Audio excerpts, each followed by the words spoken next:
2019年的2月，湖北黄冈大别山脚下的一个村子里，来了一个50多岁的陌生男人。他挑着担子，担子里是菜刀、剪刀、镰刀，全是农家过日子最离不开的东西。他把刀一把把摆在地上，却不叫卖，也不标价。有村民上前问价，他摇摇头，说这刀不卖，只赊。村民更糊涂了，赊？那什么时候给钱？他抬起头，说了一句让整个村子当场愣住，事后又想了整整3年的话。他说，等到这个地方，家家户户都在家中坐牢服刑，有门不能出，有路不让走的时候，我再来收钱。当时没有一个人听懂。那是2019年的初春，武汉的樱花还没开，世界看起来一切如常。有人笑他是神经病，有人觉得这是变着法子推销刀具的新花招，还有人干脆把刀直接拿回了家，反正不用付钱，不要白不要。那个男人也不生气，掏出一个本子，一户一户记下名字、地址、电话，一笔一画写得很慢。写完收拾好扁担，转身走进山路，再也没有人见过他。1年多之后，这个星球上所有人都听懂了，家家户户都在家中坐牢服刑，有门不能出，有路不让走。那不是比喻，那是2020年到2022年，全世界几十亿人真真切切过了3年的日子。那句话后来在网络上被浓缩成8个字：3年闭户，风不出门。也就是从那一刻开始，赊刀人这3个字从一个几乎失传的乡土名词变成了华人世界最诡异的网络热搜。而现在我们必须面对一个更冷的问题，如果2019年那批赊刀人真的存在，如果他们真的在名册上一笔一笔写下了每一户的地址，那么按照这个行当几百年来从不更改的规矩，收钱的那一天总会到来。而所有线索加在一起，以后指向的那个时间点，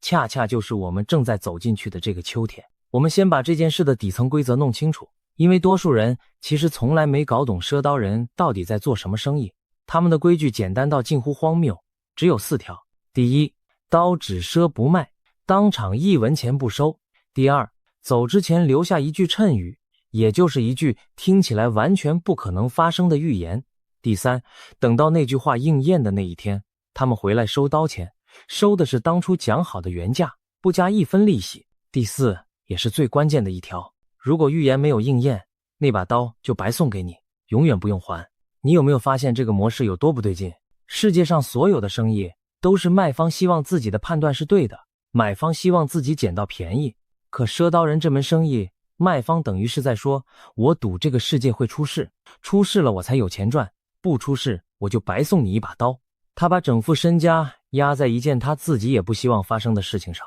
如果这只是行销手法，那这是人类商业史上最扭曲的一种行销手法，因为它的获利条件是所有人的日子都过不下去。还有一个细节，很少有人去想，为什么是刀？赊刀人卖的从来不是首饰，不是布匹，不是任何可以炫耀的东西，而是菜刀、镰刀、剪刀、锅铲。这些东西有2个共同点。第一，它们是工具，不是武器，是一个家用来切菜、割稻、剪布的东西，也就是说，它们直接连着吃饭这件事。第二，它们耐用，一把好刀可以用10几20年，正好跨过一个谶语的周期。当那句话应验的那一天，那把刀还在你家的厨房里，还在你手上，你每天做饭都会摸到它。它不是一张纸、一句话，它是一个实体的，天天提醒你的存在。从这个角度看，赊刀人赊出去的根本不是刀，是一个提醒。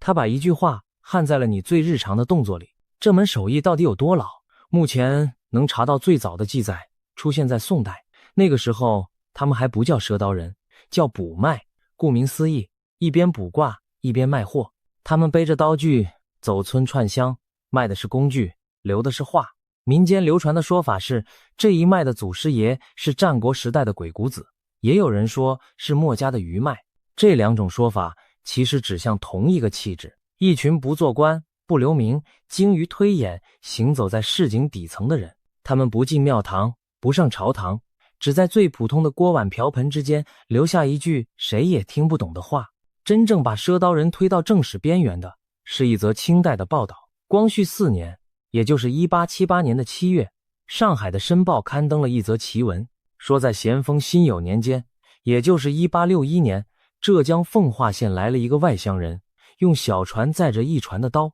每到热闹的地方就把刀摆出来，他只记账不收钱。临走留下一句话，他说：如今每升米卖80文，等到每升米卖18文的时候，我回来收刀钱。当时所有人都觉得这人疯了。1861年是什么年份？太平天国战事最惨烈的时候，江浙是主战场，米价早已涨到天上去，80文一升已经是要人命的数字，怎么可能跌到18文？那等于是说米价要跌掉将近80%。所有人都笑着把刀拿走了。然后时间一年一年过去，到了光绪初年，朝廷整顿民生，平抑粮价，宁波府的米价竟然真的一路跌回18文一升。当年赊刀的人这才想起这件事，纷纷称奇。传说里还有一个细节，说当地官府听说之后，立刻派衙役去追捕这个赊刀人，可为时已晚。那人像是早就知道会有这一天，早已不见踪影。类似的故事还不止这一则。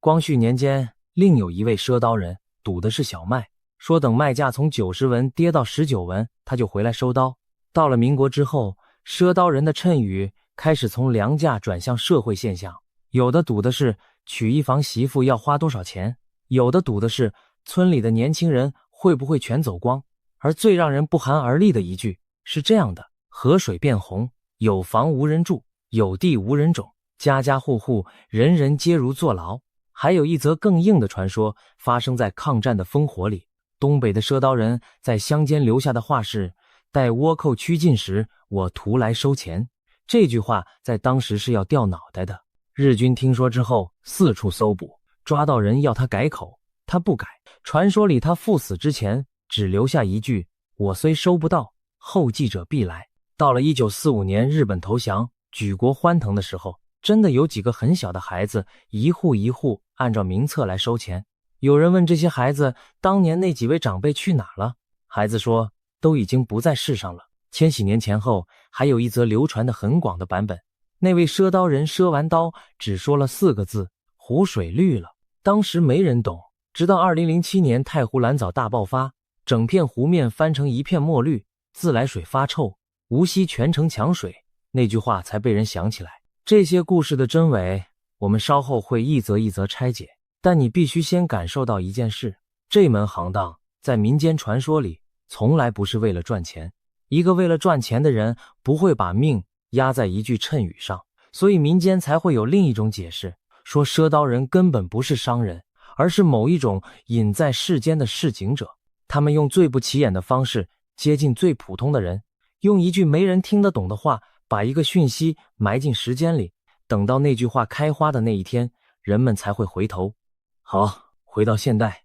真正让赊刀人这3个字在我们这一代人心里扎下根的，是最近这几年一连串密集到反常的现身。我们把已知的时间轴摊开来看，2019年2月，湖北黄冈3年闭户，封不出门，这一则后来被公认为最精准的一次。2020年，河南新县同样有赊刀人现身的传闻。2021年7月，湖北红安一位网友的父亲说，遇上了一个几十年没见过的赊刀捡的人，对方留下的话是：2022年8月会下雪，10月会出大事。2件事都应验才回来收钱。2021年，河南洛阳一位赊刀人留下的字条上印着4句16个字：不肖之徒，胜乎无邻，白猴出世，黑鼠起祸，遗迹宿语，尽坠作权，问津天下，其言有颂。这4句话后来在网络上被翻来覆去解了几百遍。有人说白猴指的是猴痘，有人说遗迹宿语是一只白鸟坠落在漾泉这个地名里。最后一句问津天下，其言有颂被解读成大变之后会迎来一个像北宋那样富庶繁盛的时代。这些解法对不对，我们不做判断，但必须诚实地说一句，4句16言这种体例在传统谶语里是相当标准的格式，也正因为标准，它给后人留下了几乎无限的解释空间。接下来是关键的2则，也是这支影片标题真正的由来。2023年8月16日的上午，辽宁锦州某个小区出现了一位赊刀人，这一次他没有留下任何谶语，只说了4个字：3年后给钱。同年的10月17日，河北承德也出现了一位，这一次有影片，画面里是一个50-60岁、衣着朴素的男人，面容和善，带着一点腼腆的笑，身旁放着一个小喇叭，循环播放同一句话：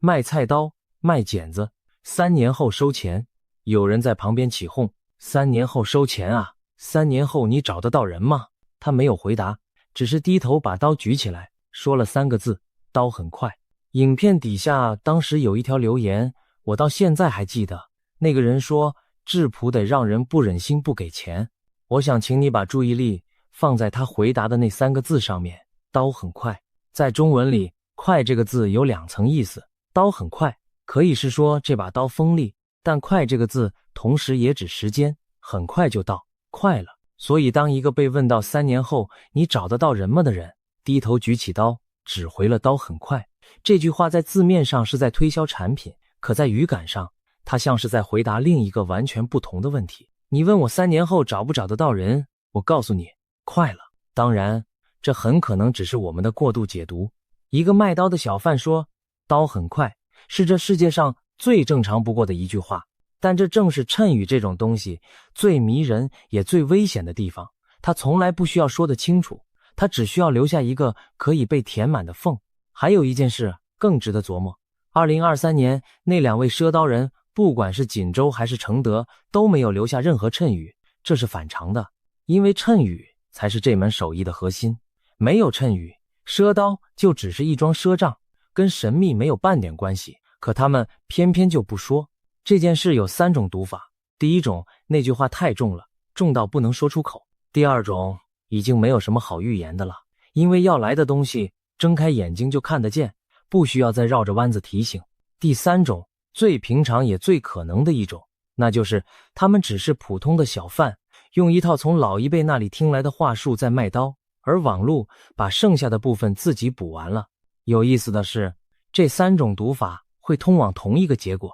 无论真相是哪一种，时间都会走到那个约定的日子。现在请你跟我一起算一道非常简单的算术，2023年8月加3年是2026年8月，2023年10月加3年是2026年10月，就是这个秋天。这是整件事最让人背脊发凉的地方，它不需要任何玄学解读，不需要拆字，不需要对应天象，不需要任何一位高人出来指点迷津。承德那位赊刀人说的话白的不能再白，3年后收钱，而3年后就是我们现在正站着的这几个月。而且你会发现一个很奇怪的数字，一直在这条时间轴上重复出现，3。2019年那一位讲的是3年庇护，2023年那2位讲的是3年后收钱，一个是3年的封闭，一个是3年的等待。清代那些动辄10几20年的谶语，到了我们这个时代突然全部缩短成了3年。为什么是3？从务实的角度，3年是一个人的记忆还没褪色，名册还没作废，当事人多半还住在同一个地址的长度。从谶语的角度，3年刚好够长到让人忘记，又刚好够短到让人在应验的那一刻猛然想起。而从一个更冷的角度来看，谶语的跨度不断缩短，本身就是一个讯号，它意味着说话的人认为变化的节奏正在加快，不需要再用20年来铺陈一件事了。而且你有没有想过一件事，为什么偏偏是秋天？在中国人的文化底层里，秋天从来就不只是一个季节，它是一个结算的节点。春耕、夏耘、秋收、冬藏，秋天是把一整年的辛苦兑现成粮仓里实实在在的数字的时候。古代的税赋要在秋天完粮，佃户的租子要在秋天交清，商号的账目要在秋天盘点，连死刑都要等到秋天才执行，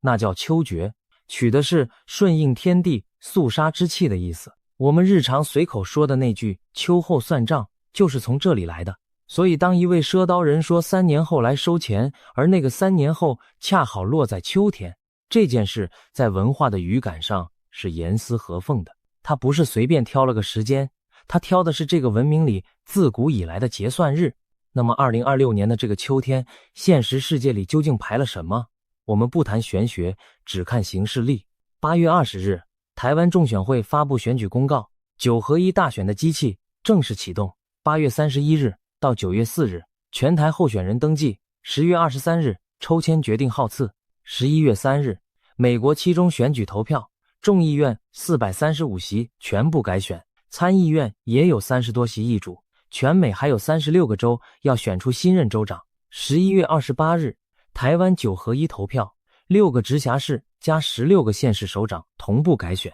中间还夹着中国的“15+5”规划。进入落地年，北戴河会议之后的人事风向，以及一场又一场没有停过的地缘冲突。换句话说，就算完全不理会任何预言，2026年的秋天本身也已经是一个高度密集的权力结算期。3个华人社会最在意的政治体系，同时在这几个月里翻牌。而更巧的是，就在今年年初，赊刀人这件事又被推上了一个全新的高度。2026年1月，网络上开始疯传一条消息，说赊刀人破天荒地走出了中国大陆，地点是南洋，马来西亚的槟榔屿。当地被称作娘惹的女子们说，那天清晨浓雾未散，几个身穿粗布衣衫的陌生人挑着担子从雾里走出来，他们的衣料被交锋揶揄打湿，款式明显不是南洋的样式。他们把刀赊出去，1分钱不收，只留下一句话，他们说，稻米贵过龙珠时，我自踏浪来收钱。龙珠是什么？那是安达曼海珊瑚礁间稀有的白蝶贝体内孕育出的顶级野生珍珠，价值连城，稻米怎么可能贵过龙珠？当地人一片哗然。消息传开之后，媒体扛着摄影机找上门，赊刀人却全都避开了。临走之前，他们又留下了第2段话，这一段就是今年整个华语预言圈吵翻天的4句：26红马血火喷，西洋暗无天日，南洋米贵如珍珠，东洋遍地是枯骨。我们一句一句来看，同时也一句一句的检验。第一句26红马血火喷，网络上的主流解法是26指2026年，马指丙午马年，红代表血与火，血火喷意味着大量伤亡与战乱。这句话之所以能被那么多人接住，是因为它撞上了华人世界一个非常古老的心理阴影——赤马红羊节。这个说法把丙午年与丁未年视为一个灾劫的节点，因为丙、午、丁、未在五行里都偏火，火气过旺，古人认为容易引动兵灾与大变。2026年是丙午，2027年正是丁未。这个框架我们在频道里谈过不止一次，它的逻辑漏洞很多，但它在民间的渗透力远远超过任何一份研究报告。第2句西洋暗无天日，指向的是欧美被解读成政治黑暗、经济动荡、社会失序。这句话落在今年，确实有它现实的重量。今年年初，中东再度燃起战火，油价一度失控，美国本来就脆弱的物价体系被再一次压上重担。而11月3日的期中选举，本质上是一场对现任政府的信任投票。目前共和党在众议院的多数席次极其单薄，任何1-2席的变动都可能让整个国会翻盘。历史规律也摆在那里，自1946年以来，超过90%的期中选举，执政党都会在众议院失血，平均一次流失将近30席。无论结果如何，那都将是一场撕裂式的政治大戏，而它的主场正好是秋天。第3句南洋米贵如珍珠，这一句最有意思，因为它是4句里唯一一句可以拿数字去验证的，而数字恰恰是让人最不舒服的部分。从2024年夏天开始，日本因为极端高温导致稻米欠收，加上南海海槽地震警示引发的囤米潮，爆发了被称作令和米骚动的粮食风波。5公斤装的白米从原本大约2000日元一路冲破4000日元，一度改写调查开始以来的最高纪录。到了2025年年中，日本大米价格的年增幅一度逼近翻倍，接近50年来最快的涨速，连日本银行的员工餐厅都改用台湾米。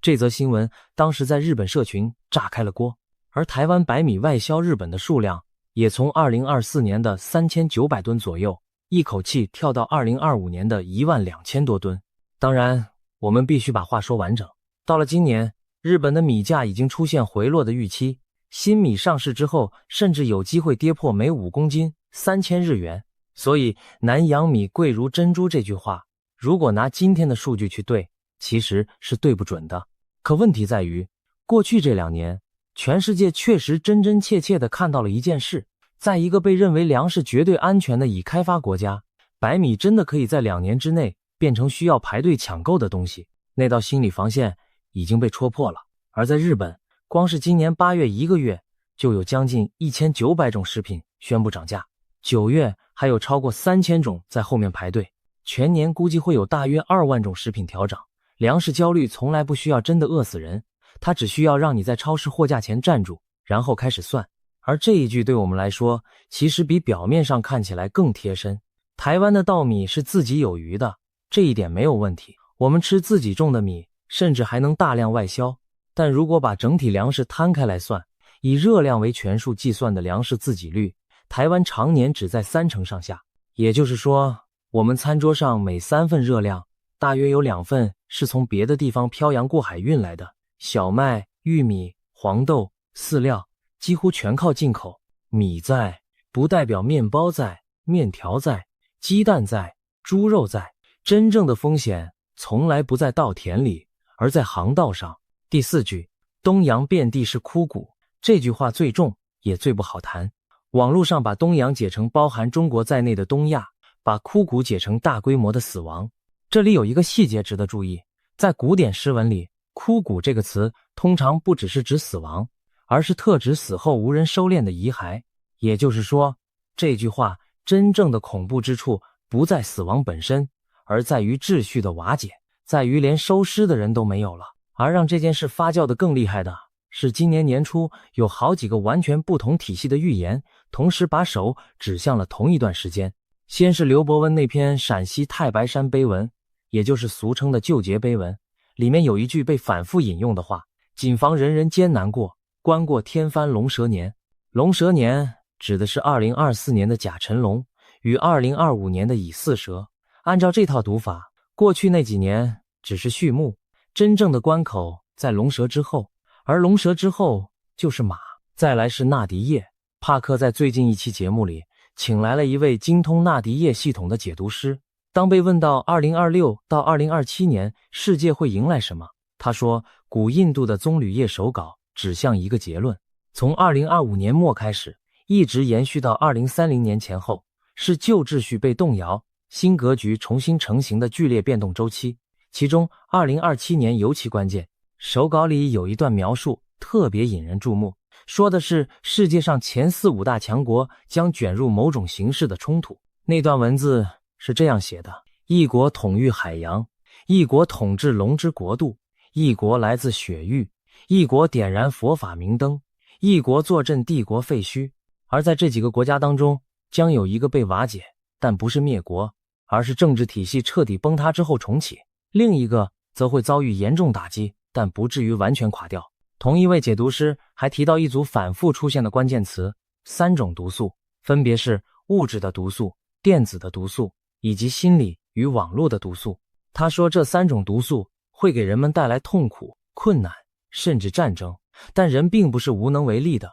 改变的方法是布施，是为他人服务。而美国那边的先知预言家阿曼达给2026年下的关键词是根基。他引用马太福音里那个把房子盖在沙土上的比喻，雨来洪起，狂风扑打，房子承受不住，一到就是惨烈的大崩塌。他说2026年不只是根基之年，更是预演之年。如果今年守不住，2028年会付出更惨痛的代价。至于普莱，他说他看到的2026年是一匹冲进火里的马，拼命挣扎之后还是能跑出来，但这个过程会很痛。你发现了吗？这几套系统彼此之间没有任何交集，出处相隔千山万水，可它们拼出来的图形却高度重叠。一个被火包围，剧烈挣扎，但最终还能跑出来的年份。4句话讲完，其他预言也对完。我们该做的不是害怕，而是坐下来好好的把这件事翻到背面看一看。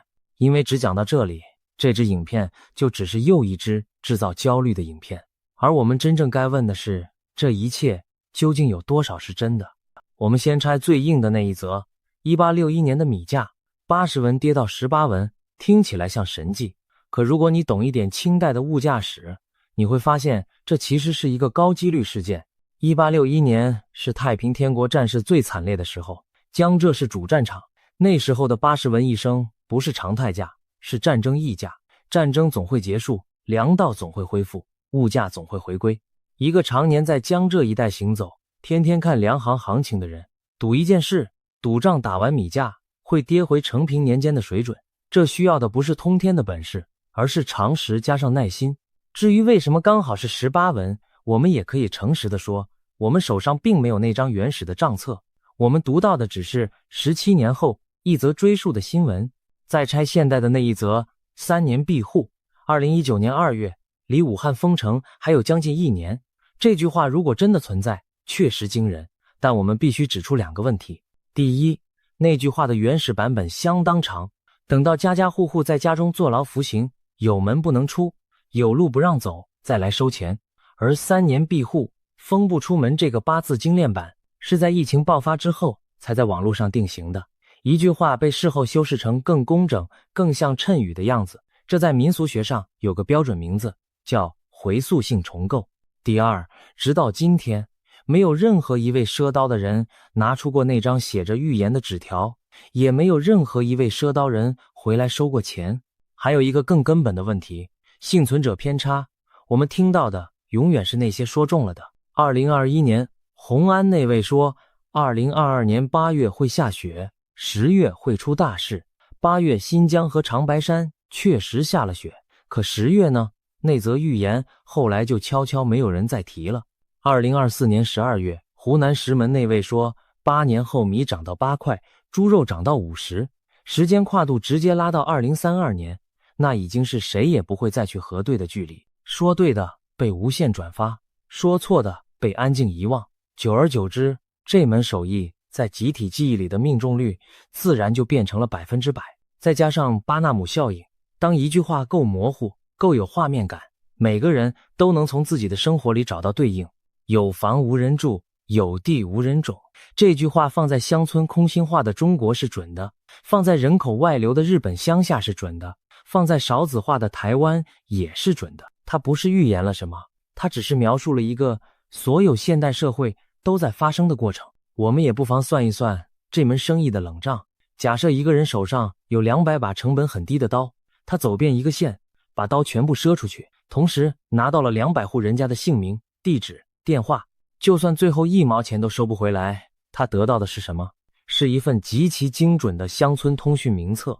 是200户对他印象深刻，觉得他是高人的人脉，是一个在整个县传开的名声。在一个资讯不流通、宗族关系紧密的乡土社会里，这份名声本身就是可以变现的资产。这不是说每一位赊刀人都是骗子，而是说这门生意即使完全不靠预言，也未必是亏的。至于今年年初的南阳4句，坦白说疑点最多，所有的目击者都没有名字，所有的叙述都是转述的转述，而那4句话本身用词是现代汉语的语感，26这种对年份的缩写方式更是网络时代才有的习惯。一位真正从宋代传承下来的卜脉会用26来指称一个年份吗？所以结论是这一切都是假的，我们可以安心睡了吗？不，我认为真正值得我们花时间的问题从来就不是赊刀人到底存不存在，而是为什么在2026年这个时间点上，全世界的华人都突然想起了他。你想想看，赊刀人这个形象在民间沉睡了将近1个世纪，中间几乎无人闻问他是什么时候醒过来的，是在疫情之后，是在人们发现原来一个看起来牢不可破的日常可以在几周之内崩塌，原来粮食可以抢不到，原来门可以出不去，原来计划好的1整年可以在一夕之间作废。从那一刻起，一种深层的不安装进了每一个人心里，那就是我们对明天的掌控感其实非常薄，而赊刀人恰恰是这种不安最完美的容器。你看他的每一个设定都精准地对应着我们的心理需求，他卖的是刀，是锅碗瓢盆，是最日常的东西，所以灾难的讯息从最日常的地方进来。他不收钱，所以他不图利，他值得信任，他留下的话没有人听得懂，所以无论后来发生什么，我们都能把他对上号，都能觉得自己曾经被提前警告过。而最重要的是，他给了一个日期。人类真正害怕的从来不是坏消息，而是不确定。一个有日期的灾难远比一片没有边界的茫然更容易承受，因为日期意味着有人知道，有人在算，这件事还在某种秩序之内。我们宁愿相信有一个看不见的人正在核对名册，也不愿意相信这个世界只是随机的、毫无理由的在晃动。从这个角度看，赊刀人根本不是预言家，他是我们自己焦虑的投影。他每一次现身的密度都精准地对应着那个时代人们对未来失控的恐惧程度。2019年之后，他来得越来越勤，不是因为天机频繁泄露，而是因为我们越来越不安。但是讲到这里，我想带大家再往深走一层，因为赊刀这个动作本身藏着一个我们都在做却很少承认的事实。赊是什么意思？赊是先把东西拿走，把付款推到未来。而过去这几十年，我们整个文明做的不正是同一件事吗？我们用便宜的能源赊来了几十年的舒适，我们用不断扩张的债务赊来了一轮又一轮的繁荣，我们用地利、用地下水、用大气赊来了餐桌上永远不缺的食物，我们用彼此之间的信任赊来了一套运转顺畅的全球分工。然后在信任被耗尽的今天，才发现货柜可以停，晶片可以断，粮食可以说不出口就不出口。我们每个人都拿了那把刀，我们每个人都把付款日推向了一个模糊的以后。我常常会想起开头那个画面，那个男人蹲在村口，掏出一个本子，一笔一画写得很慢。他写的是什么？是名字，是地址，是一户人家在这个世界上的坐标。他写得那么慢，慢到让人觉得他不是在记账，而是在确认每一个人都被算进去了。那本本子如果真的存在，它现在在哪里？如果不存在，那更值得我们发抖，因为那意味着这件事根本不需要一本本子。真正的名册从来就不是纸做的，你欠了什么，拿走了什么，把哪些代价推给了后面的人，这些东西不会因为没有人记下来就消失，他们自己会记得。所以如果这个秋天真的有什么在等着我们，那也未必是一个神秘人挑着扁担从雾里走出来，更可能的是那些我们早就签了字却假装忘记的账单，开始一张一张的寄到门口。粮食的账，能源的账，债务的账，信任的账，还有我们对这片土地欠下的那笔最大的账。赊刀人真正可怕的地方，也许从来不是他能看见未来，而是他看穿了一件事：这个世界上绝大多数人都活在赊账的状态里而不自知。在给建议之前，我想先问一个没有人问过的问题：如果这个秋天过去了，什么都没发生呢？如果到了12月，米价平稳，选举照常，没有人来敲门，那我们今天讲的这一切算什么？我认为那才是最好的结果，而且我们应该大大方方地承认这一点，而不是像很多预言频道那样，事后再去找一件小事，硬说它就是应验了。一场没有发生的灾难，不会因为它没发生就变得不重要，因为在它没发生之前的这几个月里，有人因为这句话多存了1箱米，有人因为这句话提前还掉了一笔高利息的债，有人因为这句话回家看了一趟父母，这些都是真实的留得下来的东西。古人讲谶语的本意本来就不是要吓你，而是要动你。真正高明的市井，成功的标志从来不是言中，而是没有言中。那么我们该做什么？我想给的建议一点都不悬。第一，家里的米、油、盐、常备药、饮用水，维持一个能撑2-3周的量。这不是末日囤积，这是任何一个经历过台风季的台湾家庭本来就该有的常识。第二，看一眼自己的负债结构，尤其是浮动利率的部分。在一个利率与物价都可能剧烈摆荡的年份，杠杆就是你人生的放大镜，它会把好运放大，也会把坏运放大。第三，也是最重要的一条，去看看家里的长辈，去跟很久没联络的朋友吃顿饭。所有预言家讲到最后都会收在同一个地方。混乱的年代里，真正能救你的从来不是储备，而是关系。还有一点，我希望你一定要记住，在赊刀人这门手艺最古老的规矩里，有一条被几乎所有人忽略的条款：如果预言没有应验，那把刀就白送给你。你有没有想过这条规矩的意思？它意味着这门生意从一开始就允许自己输，他把一个灾难放在你面前，然后把最好的结果留给你。如果我说错了，你什么都不用付。这说明什么？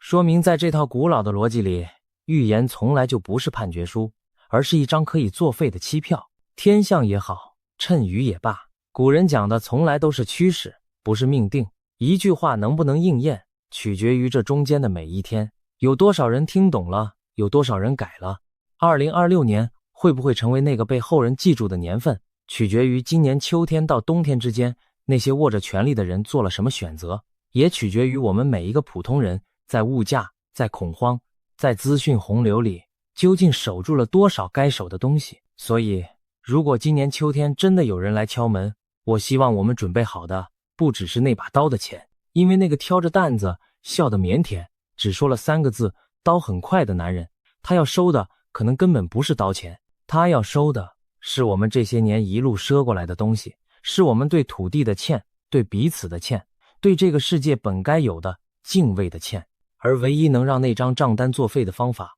从来只有一个，那就是赶在他来之前，我们自己先把该还的还了。有3套完全不同的预言系统，它们来自不同的时代、不同的文明、不同的语言，彼此之间从来没有商量过，却在同一个方向上指向了同一个结论。一位来自西方的灵媒帕克，一本流传了上千年的中国古老预言奇书，还有一套以一个甲子为周期的结束推算。这3条看似毫不相干的线索，最后竟然交织在了一起，汇聚成了一句让很多人都不敢轻易说出口的话。他们说，那个叫做中华人民共和国的政治实体有可能在不算遥远的将来不复存在，中国或许会走向一种前所未有的联邦制，香港可能重新拥有它自己的面孔，而上海与广东这2块中国最富庶、最开放的土地会再一次把目光投向西方。听到这里，你是不是觉得有点荒唐？一个延续了70多年的庞大政权，怎么可能说没就没？一个拥有14亿人口的超级大国，怎么可能说分就分？别急着下结论，今天我们不站队，不喊口号，我们只认认真真做一件事，就是把这3个预言一层一层剥开来看，看看他们到底说了什么，又为什么会让这么多人感到不安。因为当你真正听完，你会发现这件事远比表面上看起来要复杂得多，也耐人寻味得多。我们先从那位西方灵媒帕克说起。在帕克最近这几年的预测里，关于中国的部分几乎是他讲的最多也最坚定的一块。他反复强调一个画面，他说中国共产党最终会像当年的苏联一样，在巨大的内部压力和外部压力的双重夹击之下走向解体。请注意他用的这个词，解体，不是被谁打败，不是被外敌攻陷，而是从内部开始，一块一块地松动、剥离，最后分崩离析。他打过一个很形象的比方，他说中国不会永远是那条喷着蒸汽轰隆向前的钢铁巨龙，总有一天它会向内塌陷，碎裂成若干个更小的部分。为了让我们更能体会帕克这个判断的分量，我们不妨回过头去看看当年那个庞大的苏联究竟是怎么倒下的。苏联的解体并不是被外国军队用炮火轰开的，在它崩溃的前夕，它依然拥有着全世界最庞大的核武库、最辽阔的疆域和一支让整个西方都为之忌惮的红军。然而，就是这样一个看上去坚不可摧的庞然大物，却在短短的时间之内从内部一块一块地碎裂开来。经济的长期停滞，财政的不堪重负，各加盟共和国之间日益离心的情绪，再加上意识形态的逐渐空心化，这些力量彼此叠加，最终在1991年让这个超级大国轰然解体，分裂成了10几个独立的国家。帕克所说的正是这样一种模式。他认为今天的中国正在悄悄积累着某些和当年苏联相似的内部张力。当然，中国和苏联有着太多本质上的不同，这种类比是否真的成立，本身就充满了巨大的争议。但帕克之所以反复提起苏联，他想强调的恰恰是那句流传已久的老话，最坚固的堡垒往往是从内部被攻破的。那碎裂之后呢？帕克并没有把画面停在这个略显灰暗的地方，恰恰相反，他描绘了一个他认为相当光明的未来。他说，在旧的结构崩解之后，一个由若干个民主地区组成的松散联邦，或者说邦联，将会慢慢成型。而支撑这个新中国的精神内核，不是别的，正是孙中山先生当年的理念。他说，未来的中国会诞生出一种全新的、带有东方色彩的民主资本主义，它的根就深深扎在三民主义的土壤里。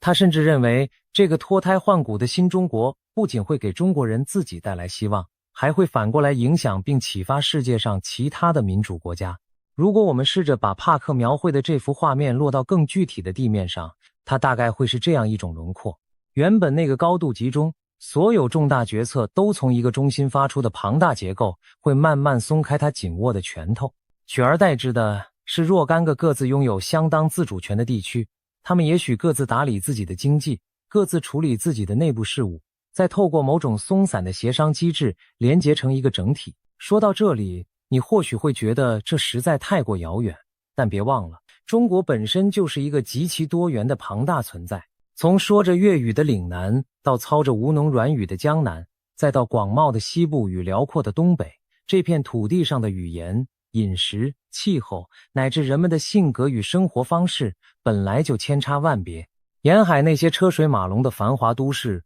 与内陆某些偏远闭塞的乡村之间，那种发展程度的鸿沟，有时甚至大得超乎我们的想象。帕克所看到的，或许正是这种潜藏在内部的多元性，在某种外力的作用之下，被重新放大、重新浮现出来的可能。而且请特别注意，这幅裂解与重组的画面，几乎每一年都会在他年底发布的世界预测里反复出现。对他而言，这并不是某一次灵光乍现的孤立念头，而是一个在他脑海里盘旋了许多年、挥之不去的固定意象。正因为他如此固执的反复浮现，才更值得我们停下脚步，认真的掂量一番。说到这里，有一个小细节，帕克本人提起过好几次，我觉得特别有意思。他说，许多年以前，孙中山先生的一位后人曾经专程找到他的妻子珍，请他做过一次灵视解读。正是从那一次接触开始，帕克说，他对中国未来的某种画面产生了挥之不去的感应。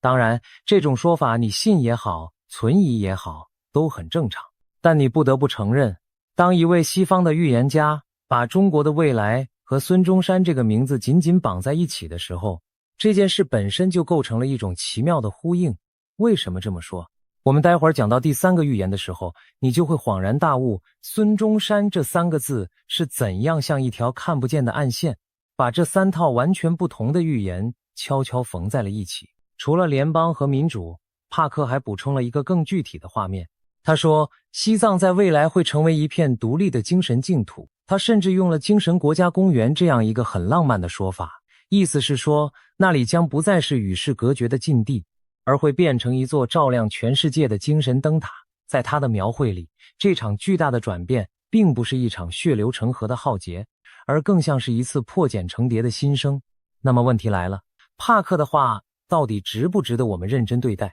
平心而论，我们得实事求是，帕克确实有过一些让人印象深刻的命中。他曾经说中过英国女王离世的时间，说中过特朗普的当选，也对一些国际上的重大事件做出过提前的提示。这些是他的支持者津津乐道的战绩。但是我们也必须诚实地指出另外一面，帕克关于中国的预言在具体的时间点上其实一直在变动。他早些年曾经暗示过某个更早的年份，后来又把目光投向了更靠后的时段，甚至把可能性放到了2028年前后。换句话说，他看到的或许是一个大的方向，一种趋势，但具体是哪一年，又会以什么样的方式发生，连他自己都在不断修正。所以我们听帕克听的应该是那个反复出现的核心意象，而不是某一个被钉死的精确日期。把这一点先记在心里。我们再来看第二个预言，那是我们中国人自己的智慧结晶，这就是大名鼎鼎的推背图。推背图相传是唐朝初年的两位高人袁天罡和李淳风所著，被很多人尊奉为中国历史上最玄妙也最受推崇的一部预言奇书。它一共60项，据说从唐朝一路预言到遥远的未来，历朝历代，每当天下将有大变，总会有人翻出推背图，对着那些晦涩的谶语和宋词反复推敲，试图从中窥见一丝天机。事实上，正因为这部奇书实在太过玄妙，历朝历代的帝王将相对它几乎都抱着一种又敬又怕的复杂心态。一方面，每逢乱世，总有人想从中寻找改朝换代的天机；另一方面，当权者又生怕这些谶语会动摇人心，蛊惑百姓，于是从唐宋一直到明清，推背图屡屡被官府列为禁书，三令五申，严禁民间私自抄录与流传。据说当年甚至有皇帝故意命人打乱他原本的次序，再掺入大量真假难辨的版本，让他在民间越传越乱，好借此削弱他的影响力。可越是禁，他就越是顽强的流传，反而蒙上了一层更加神秘的色彩，一代又一代悄悄地传到了我们今天的手里。光是这一份历经千年而不绝的生命力，就足以说明这部书在中国人心目当中的分量到底有多重。要读懂推背图看待中国命运的眼光，我们得先记住清代才子金圣叹在批注里写下的一句话。他说：九分必合，九合必分，礼数然也。这短短的10个字，几乎道尽了中国几千年历史的呼吸节奏。分久了会合，合久了会分。这在金圣叹看来不是偶然，而是一种天道的规律。你看，从春秋战国的大分裂，到秦汉的大一统，再到魏晋南北朝的再次撕裂，然后是隋唐的重新缝合，5代十国又散，宋元明清又聚。中国这片土地就在这一张一弛、一分一合之间走过了它漫长的岁月。那么如果这个规律到今天还在继续，我们眼下所处的这个长久的大一统会不会也正悄悄地走到了它的某一个拐点？带着这个问题，我们来看推背图里几个被后人反复讨论的项。最受关注的是第44项。这一项的宋词里有一句话流传极广，叫做否极泰来九国春。否极泰来意思是坏到了极点就会转好，这本是个吉兆，但真正让解读者们争论不休的是后面那3个字九国春。九国到底是什么意思？有一派解读认为，这个九并不是确指9个，而是泛指多个，它描绘的是一幅多个地区多个自治单元并立共存，各自迎来春天的繁荣景象。也就是说，在某些人的眼里，这一项隐隐指向的正是一个不再由单一中心牢牢攥紧，而是多元并立的未来中国。更耐人寻味的是，这一项还反复提到一位圣人的出现，说中国而今有圣人，仿佛在预告，当旧的秩序崩解之后，会有一位德行深厚的人物顺应天命，登上历史的舞台。顺着这条线往下看，第52项又给出了另一个画面。这一项的宋词里有一句乾坤再造再矫抗。乾坤再造这4个字的分量有多重？你细细体会一下，他说的不是修修补补，不是寻常的改朝换代那么简单，而是天地被重新缔造，是一次彻底的根本性的重生。而矫抗是中国古代星宿系统里的2个方位。解读者们认为，这是在用天象的语言标记那个天地重生的时间窗口。在这些人的眼中，这不是一次政权的更替，而是一个时代的整体翻篇。再往后，第53项的画面就更具体了。他说，关中天子，礼贤下士，顺天修命。关中指的是今天陕西一带的那片土地，自古就被人称为800里秦川。很多解读者相信，这一项预言的是，在旧政权落幕之后，一位来自关中的新领导者将会登上舞台，而这个人的形象被描绘得相当正面，礼贤下士，谦虚开明，求贤若渴，顺应天命而行。换句话说，推背图描绘的那个过渡之后的中国，并不是一片废墟，而是一个由贤明之人引领，重新走向安定的新局面。把这几项连起来读，你会发现推背图透露出的是一条相当清晰的故事线，一个长久的结构走到尽头，一场乾坤再造般的巨变降临，多元的地区格局浮现，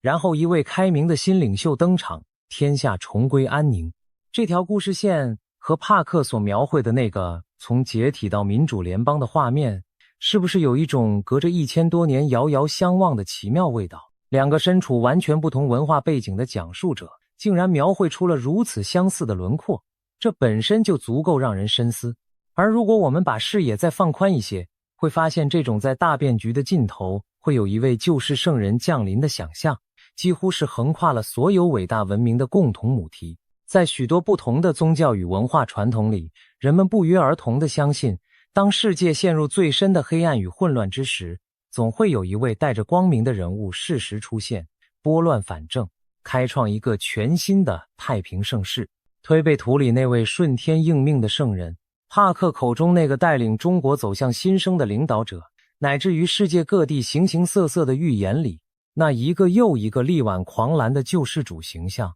仿佛都在诉说着人类内心深处同一种古老的渴望。为什么天南地北素未谋面的人们会在这一点上如此惊人地一致？也许这正反映出我们这个物种共有的一种深层心理结构。每当身处乱世，每当看不清前路，人们就会本能地去呼唤一位能够收拾残局、重建秩序的救世者。从这个角度看，这些预言与其说是在描述未来，不如说是在映照人心。他们照见的是人类面对巨大不确定性时那一份既恐惧又期盼的复杂心情。当然，我必须在这里踩一脚刹车，提醒我们所有人，推背图的解读从来都是事后诸葛亮最容易，事前则人言人殊。同样的一项，不同的人能读出截然相反的意思。历史上太多人试图用它来预测当下，结果往往是把已经发生的事情硬往那些谶语上去套。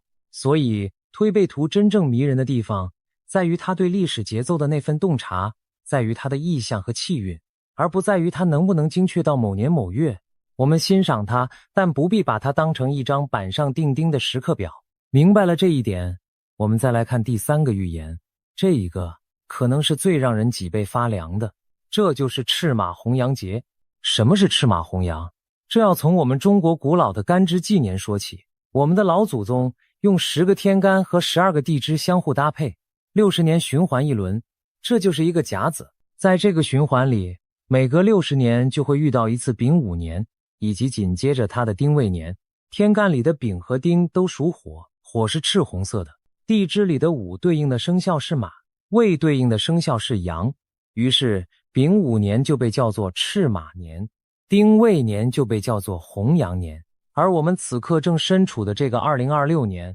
恰恰就是丙午赤马年，再过几个月就要到来的2027年，正是丁未红羊年。这个以60年为一轮的甲子，在我们中国人的时间观念里，从来都不只是一个冷冰冰的计数单位，它更像是一种用来衡量历史与人生的特殊尺度。一个甲子，差不多就是一个人从呱呱坠地到垂垂老矣的完整一生，也差不多正好是3代人交替更迭的漫长跨度。古人之所以如此看重一个甲子的轮回，正是因为他们相信许多兴衰治乱的深层道理，唯有把时间拉长到这样的尺度之上，才能够真正看得清楚。而丙午与丁未这2个年份，恰恰就是在这60年的大循环里被反复标记出来的2个特殊节点。那么为什么这2个年份会被冠上一个沉甸甸的节字呢？这就要提到一位南宋的学者柴望。柴望生活的年代正是蒙古铁骑大军压境，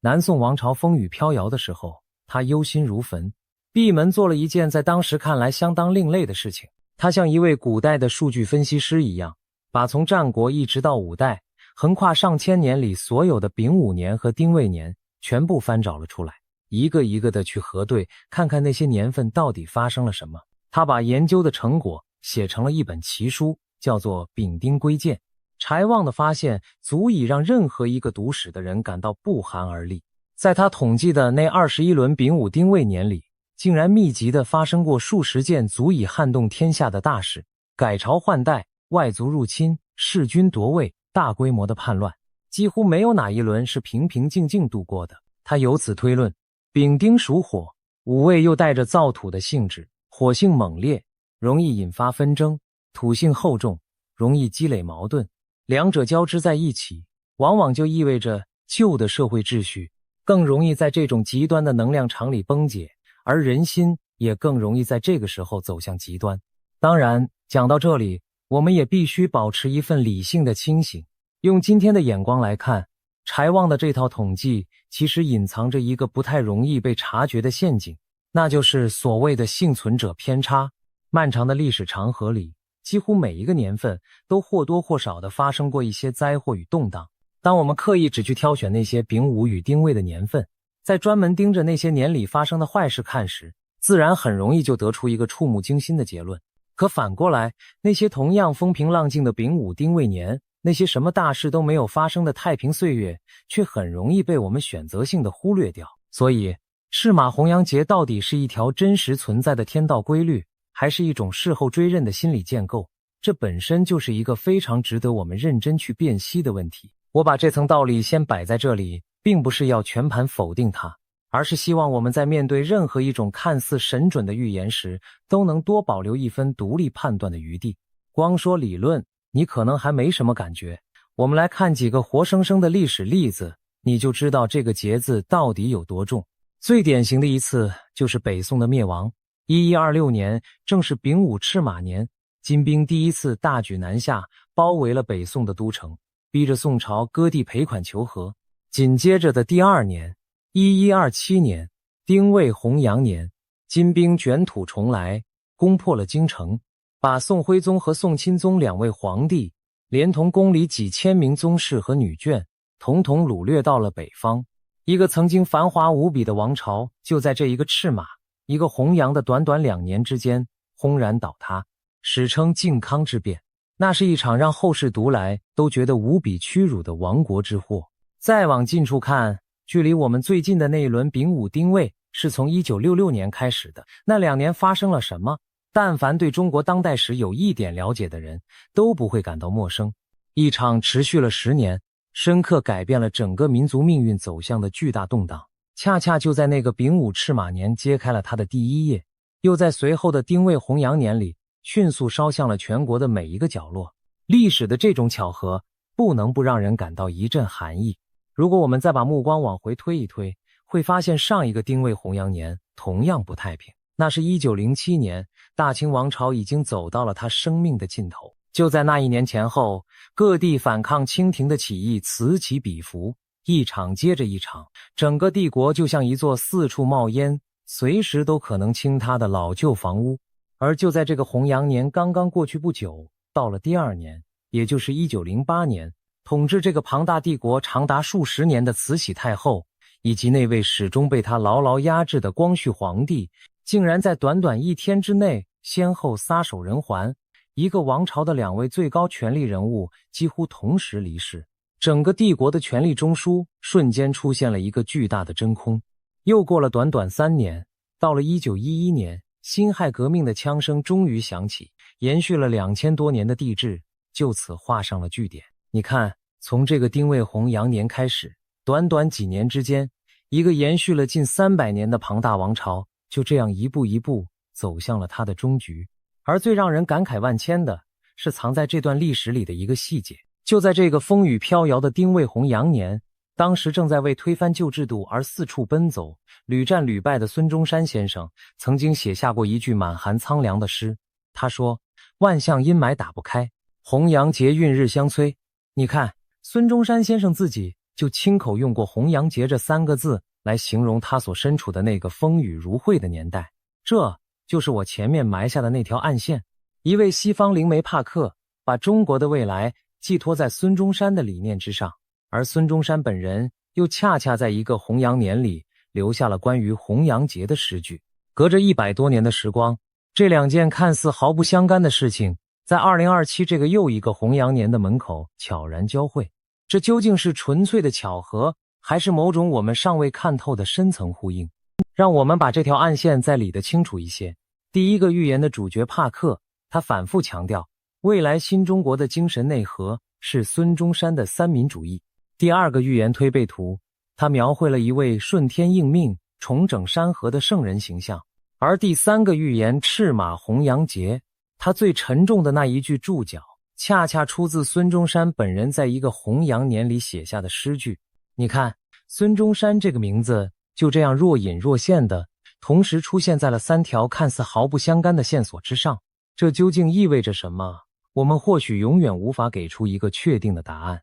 但这条反复浮现的暗线至少让这3个预言之间那种神秘的呼应显得更加耐人寻味了。更巧的是，按照一些堪舆玄学的讲法，我们现在所处的这个时期正好走入了所谓的九运，而九运的当令之气恰恰也是离火，火上加火。于是不少玄学家认为，2026到2027这2年的火气已经旺到了一个极点。他们由此推断，这段时间里，世界各地都更容易出现权力的更替、领导层的洗牌，以及各种大大小小冲突的爆发。甚至还有人特别提到，这2年都将出现罕见的日全食天象，认为这是上天在用他自己的方式为人间的某种大变局提前埋下伏笔。关于这个九运，我们不妨再多说2句。按照中国传统堪舆学里3元9运的讲法，每一个运会持续20年，而我们当下正身处的这个九运，大约从2024年开始，要一直延续到2043年。九运所对应的卦象正是代表火的离卦。在玄学家的眼中，离火所主的是光明，是文明，是思想，是科技，但与此同时，它也主分离，主革命，主剧烈的变动。他们相信，在这整整20年的离火运里，旧有的权威会不断受到挑战，过去那种高度集中的结构会逐渐松动，而与火相关的种种事物，比如人工智慧，比如各式各样的新兴科技，则会以一种前所未有的速度蓬勃发展。也正因为如此，在不少玄学爱好者看来，2026与2027这2年的火气交叠，恰好落在了整个离火大运最为炽烈的开端。于是他们才会格外笃定地认为，这正是一个旧秩序加速瓦解、新格局悄然酝酿的关键时刻。好，3个预言我们都过了一遍，现在最关键的问题终于来了。为什么这3条线最后都不约而同地汇聚到了2027，汇聚到了同一个关于中国可能走向联邦、走向分治的猜想之上？你想想看，这件事本身就足够诡异了。一位生活在西方的灵媒，一部成书于上千年前的中国古籍，还有一套源自宋代的干支结束推算，这3者之间隔着遥远的时空，隔着迥异的文化，彼此根本没有任何可能互相商量、互相抄袭，可他们却像是事先约好了一般，把手指头齐刷刷地指向了同一个方向。当然，一个冷静的人会立刻提醒自己，这很可能只是一种巧合，甚至是一种我们自己在事后刻意拼凑出来的巧合。但即便如此，当这种巧合以如此密集的方式同时出现在我们眼前的时候，我们心里的那根弦还是会忍不住被轻轻拨动一下。它至少值得我们认真地问上一句，这背后到底有没有一个我们暂时还没能看懂的共同逻辑？要回答这个问题，我们得先打破一个根深蒂固的误解。很多人一听到中国搞联邦制，第一反应就是这太离谱了，这简直是天方夜谭。但如果你真的愿意翻开中国的近代史，你会吃惊地发现，联邦制这个念头在中国这片土地上根本就不是什么新鲜事，它甚至曾经距离成为现实只有一步之遥。我们把时钟往回拨到上个世纪的20年代，那时候的中国刚刚推翻帝制不久，中央政府软弱无力，地方上军阀林立，一片乱局。就在这样一个破碎的时代里，一场声势浩大的运动席卷了大半个中国，它的名字叫做联省自治。这场运动的核心想法是什么？简单来说，就是让各个省份先实现自我治理，制定自己的省宪法，然后再由这些已经自治的省份联合起来，组成一个松散的联邦式国家。他们心目中的样板正是美国和瑞士这样成熟的联邦制国家。这可不只是读书人的纸上谈兵。1920年，湖南省第一个勇敢地站了出来，率先宣布自治，并且在1922年正式颁布施行了湖南省宪法。这在中国历史上是破天荒的一件大事。湖南开了这个头，立刻就引发了连锁反应。四川、贵州、浙江、云南一个接一个的起来响应，纷纷开始酝酿或者制定自己的省宪。而在这场运动里干得最有声有色、最让后人津津乐道的是广东。当时主政广东的陈炯明打出了一个响亮的口号：粤人治粤。在他的大力推动下，广东不仅起草了自己的省宪法，更了不起的是还办成了中国历史上第一次的县长民选和县议员民选。普普通通的老百姓第一次有机会用自己手里的选票去选出管理自己家乡的官员。在陈炯明治理广东的那短短2-3年里，这片土地在教育、市政、实业、司法等各个方面都做出了相当亮眼的成绩，一度被视为全国瞩目的模范省。说到这里，故事出现了一个极具戏剧性的转折，而这个转折恰恰又和我们反复提到的两个名字紧紧相关。第一个名字是毛泽东。你可能怎么也想不到，年轻时候的毛泽东曾经是联省自治最激进的鼓吹者之一。他当年甚至公开主张过要建立一个独立的湖南共和国。他提出一种由省建国的理念，认为与其勉强维持一个统一的大中国，不如干脆把它拆开，让各省的人民自己决定自己的命运。他甚至设想过把当时的22个省加上3个特别区，总共划分成27个各自治理的地方。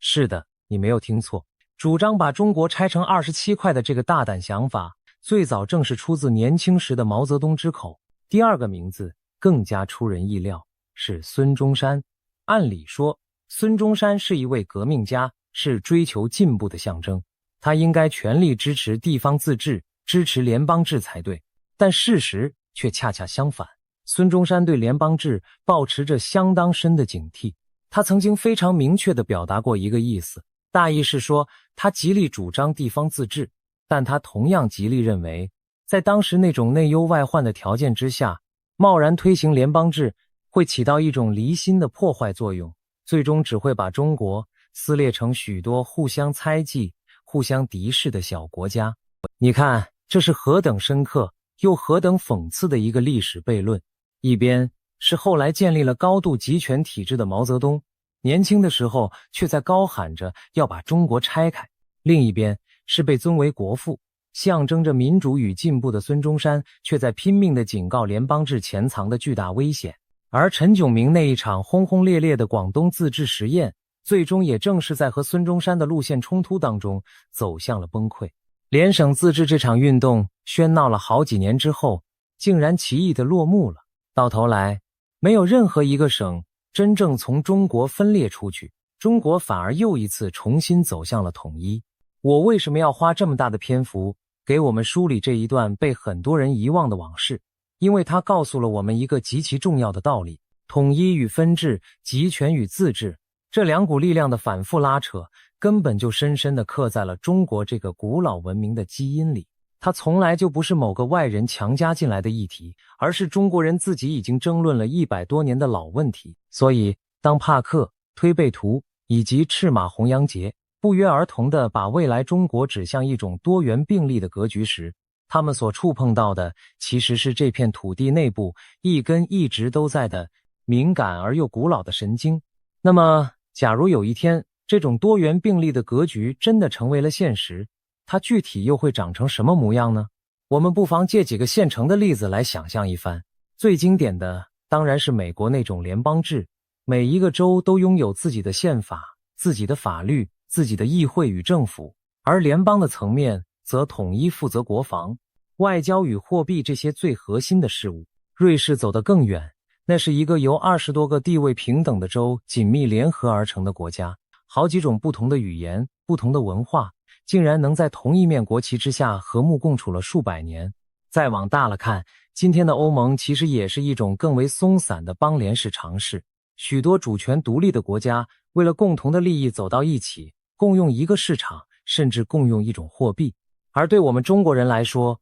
其实还有一个更近在眼前的参照，那就是香港与澳门所实行的一国两制。在同一个国家的大框架之下，允许某些地区保留下完全不同的制度与生活方式，这件事本身，中国其实早就已经在做了。然而，理想很丰满，现实却往往骨感得多。一旦真的要走向联邦，无数棘手的难题会立刻接踵而至。那支庞大的军队该如何安排？究竟是统一掌控，还是分散到各地？货币与财政又该如何划分？富裕的沿海地区是否愿意继续去补贴相对落后的内陆？不同地区之间那种巨大的贫富差距，到底该如何弥平？还有那些盘根错节的民族与宗教问题，每一个单独拎出来，都足以让人彻夜难眠。所以你看，从一句轻飘飘的谶语，到一个真正能够运转起来的全新国家，这中间横亘着的距离，远比我们想象的要遥远得多，也艰难得多。明白了联邦制这层深厚的历史渊源，香港以及上海和广东的命运，就有了一个可以安放的坐标。我们先说香港，香港是一个太特别的存在了，它有自己独特的法律传统，有国际金融中心的崇高地位，有一套和内地截然不同的生活方式和身份认同。有意思的是，在那些研究风水玄学的圈子里，关于这2年赤马红羊节的讨论，香港人尤其上心。有玄学家认为，这套结束学说虽然主要应验在中原一带，但香港也难以完全置身事外。如果未来的中国真的走向某种松散的联邦或者邦联结构，那么一个拥有如此鲜明个性的香港会在这个全新的格局里扮演什么样的角色？它会不会重新找回某种更接近自己本来面貌的位置？这是预言留给我们的一个巨大的问号。我们之所以会对香港的命运如此牵挂，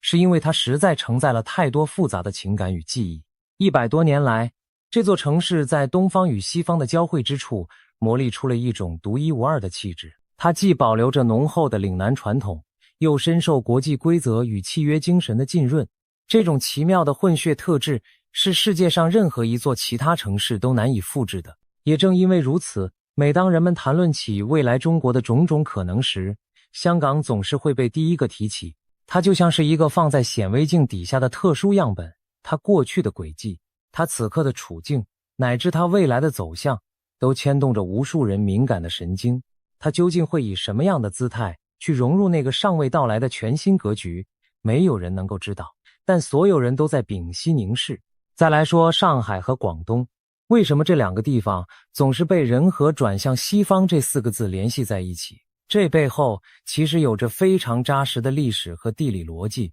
绝不是凭空想象。先看上海，上海从近代开埠以来，骨子里就是一座面向海洋、面向世界的城市。在上个世纪的20、30年代，它曾经是整个远东最繁华、最摩登的国际大都会。有人把当年的上海称为东方的巴黎，中西文化在这里交融，各国商贾在这里云集，那种开放洋派、见过大世面的城市气质，早就深深地融进了上海的血脉里。即便经过了这么多年的变迁，那份骨子里的国际化基因也从来没有真正消失。再看广东，广东就更不用多说了，它是孙中山先生的故乡，是当年陈炯明粤人治粤那场自治实验的舞台。广东毗邻南海，自古以来就是中国对外贸易和对外交流的最前沿阵地。广府文化、岭南文化那种务实、灵活、敢闯敢拼的鲜明特质，和内陆地区有着相当明显的不同。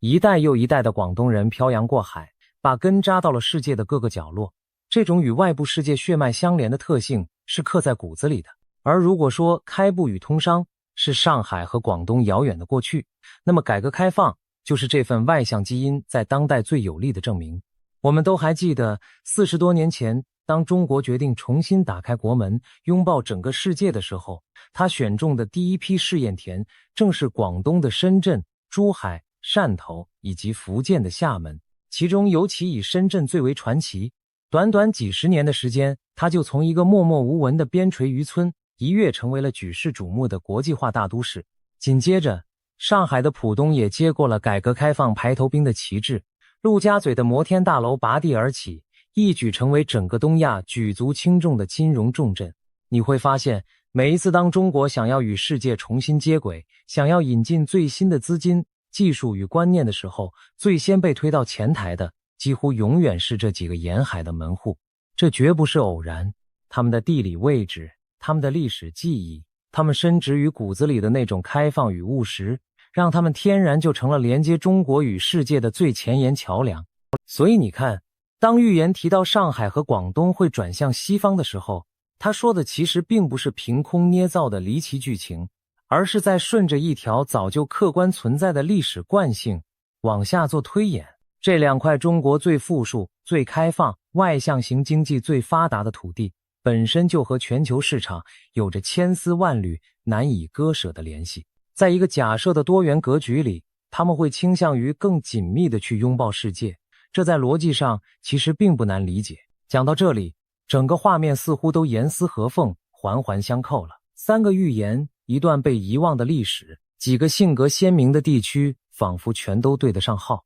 但是如果这期影片到此为止，那我就太不负责任了，因为一个真正值得我们信赖的讲述必须要把硬币的另外一面也清清楚楚地翻给你看。第一个必须要说的是另一位同样享有盛誉的预言人物阿南德。很多人或许下意识地以为所有的预言家都在众口一词地唱衰中国，但事实并非如此。就在不久之前，阿南德还专门站出来澄清过一些在网络上疯传的关于中国即将崩溃的说法。他明确地呼吁身处中国以及世界各地的观众不要轻易去听信那些耸人听闻的不实资讯。换句话说，在预言这个领域的内部本身就存在着截然不同的声音。有人看到的是崩解，有人却在反过来劝大家保持冷静。这恰恰提醒了我们，没有任何一种预言是铁板钉钉不容任何质疑的。第二个必须要说的是历史本身曾经给过我们的沉重教训。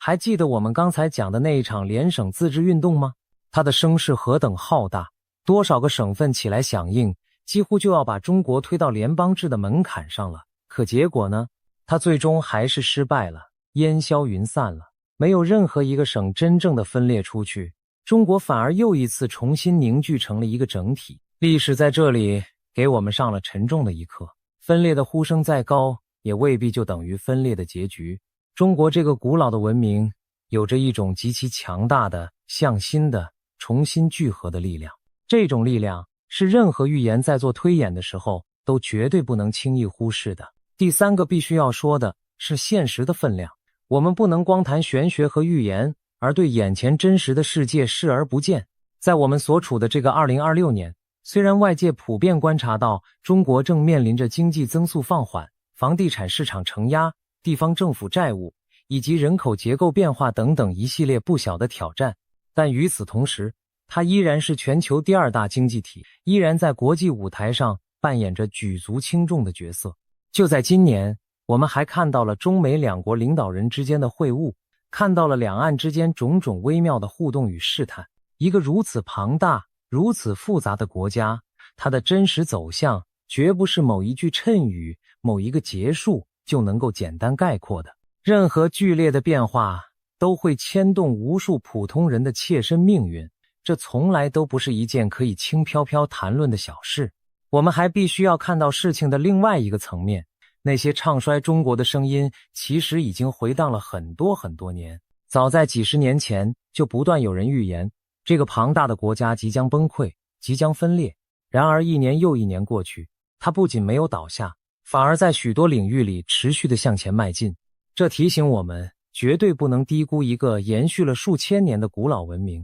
那种惊人的韧性以及它自我修复的能力。可是反过来说，我们同样也不能因此就盲目乐观，对那些真实存在的隐忧视而不见。一个社会的稳定从来都不是理所当然、永恒不变的。当经济的增长开始放缓，当年轻一代面临着越来越大的就业压力，当人口的结构正悄然发生着深刻的变化，这些缓慢累积起来的张力会在多久之后，又会以什么样的方式释放出来？没有任何人能够给出一个确切的答案。历史一次又一次地告诉我们，最大的转折往往并不是在人们最恐慌的时候到来，而恰恰是在所有人都以为一切都将照旧延续下去的时候悄然降临。正因为如此，我们才更需要一份既不夸大也不回避的清醒。所以绕了这么一大圈，我们到底应该怎样去看待2027这个被反复提起的关键年份？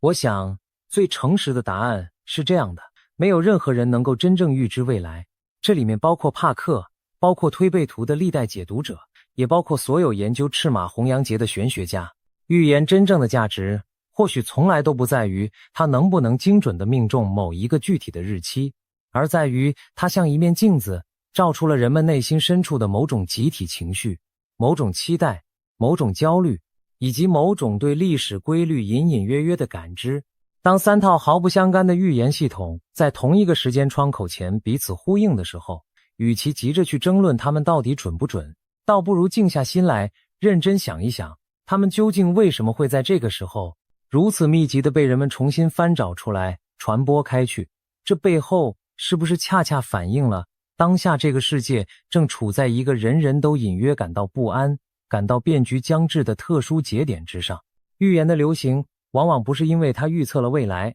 而是因为它精准地命中了当下人们的心情。那么，当下人们的心情又究竟是一种什么样的心情呢？环顾我们所身处的这个2026年，你会发现，这确实是一个充满了不确定感的时代。国际局势风云变幻，大国之间的博弈与角力一刻也没有停歇。科技正以一种令人眼花缭乱的速度，重新塑造着我们每一个人的生活。而许多人对于未来的经济，对于自己的前途，心里也都隐隐揣着一份说不清道不明的不安。正是在这样一种弥漫于四周的集体情绪之下，那些关于大变局的古老预言才会忽然重新焕发出强大的吸引力。他们之所以能够击中人心，与其说是因为他们真的洞悉了天机，不如说是因为他们恰好为人们心中那一份模糊的焦虑提供了一个具体的可以指认的对象。我们真正害怕的其实未必是某一个特定的年份，而是那种脚下的大地仿佛正在悄悄移动的失重感。9分必合，9合必分，这是金圣叹留给我们的8个字。历史的长河奔流不息，它有它自己的节奏，有它自己的韵律。我们这一代人恰好就站在了一个可能会被后人反复书写的路口之上。2027年，无论它最终会不会真的如那些预言所说的那样惊天动地，它都值得我们每一个人多一分清醒的观察，多一分独立的思考，少一分人云亦云的盲从。也许有人会问，既然未来如此难以捉摸，那我们花时间去了解这些预言，到底还有什么意义呢？我想，意义恰恰就在于，它逼着我们去思考一些平时根本不会去想的大问题。一个延续了千百年的格局，真的会永远不变吗？我们习以为常的这个世界，它的根基究竟有多么稳固？当我们开始认真地去追问这些问题的时候，我们看待眼前生活的眼光，其实已经在不知不觉中悄悄改变了。预言或许永远都不会100%的应验，但这种追问本身却能让我们在面对未来的种种可能时，多一份从容，少一份慌乱。这或许才是我们今天聊这个话题最真实也最有价值的收获。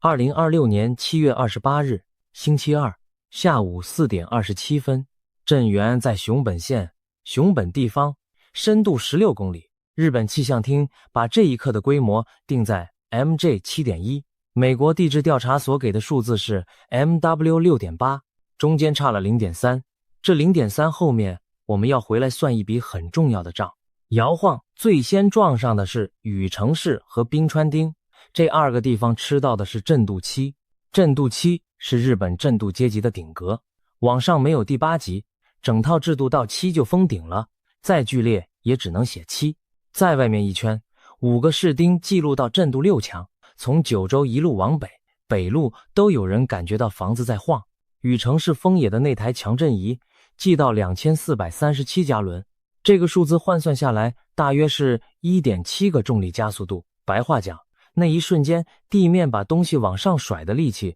比地球把东西往下拉的力气还大。2016年熊本那一次最大值是1791加仑，那个数字10年来一直被放在教科书里当极端案例，这次直接往上推了600多。羽城市和八代市另外吃到长周期地震动阶级4，也是最高阶，高楼里的家具不是掉下来，是整组滑出去。下午4点30分前后，气象厅发出海啸注意报，范围锁定有明海和八代海，涵盖熊本、长崎、福冈、佐贺4个县的西岸，预估浪高20公分到1公尺。那段时间，九州西岸整条线上的广播都在讲同一句话：离开海边，往高处走。晚上6点10分，注意报解除，从发布到解除大约100分钟。这100分钟，我们后面会一直提到，我们给它取个名字，就叫那100分钟。而更关键的是，这100分钟结束的时候，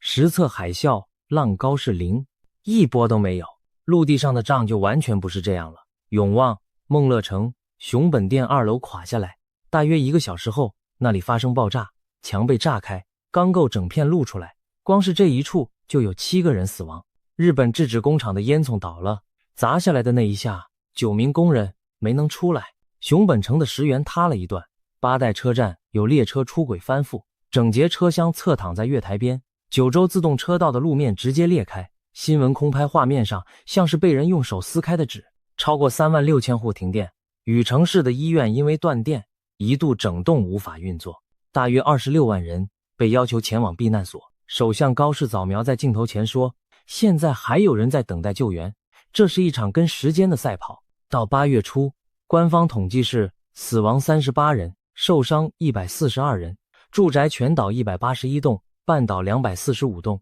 部分损坏1419栋，大约1万人回不了家。余震至少259次。气象厅把这次命名为令和8年熊本地震，判断是日奈久断层动的。丰田在南日本的3座厂停线到周五，本田的机车厂延长停工整修。这里有几个细节值得单独拿出来讲，因为他们解释了为什么这次的伤亡集中在少数几个点。永旺梦乐城那一处顺序是先塌后炸，2楼先垮下来，大约1个小时之后才发生爆炸，也就是说塌下来的时候可能还有人被困在里面，1个小时之后那一炸把墙整片掀开，7个人没能出来。日本制纸工厂的烟囱是另一种死法，工厂烟囱又高又重，一旦被横向的力甩断，倒下来的方向几乎没办法预测。9名工人在那一下走了，这2处加起来16人，占了官方统计38人里的40%以上。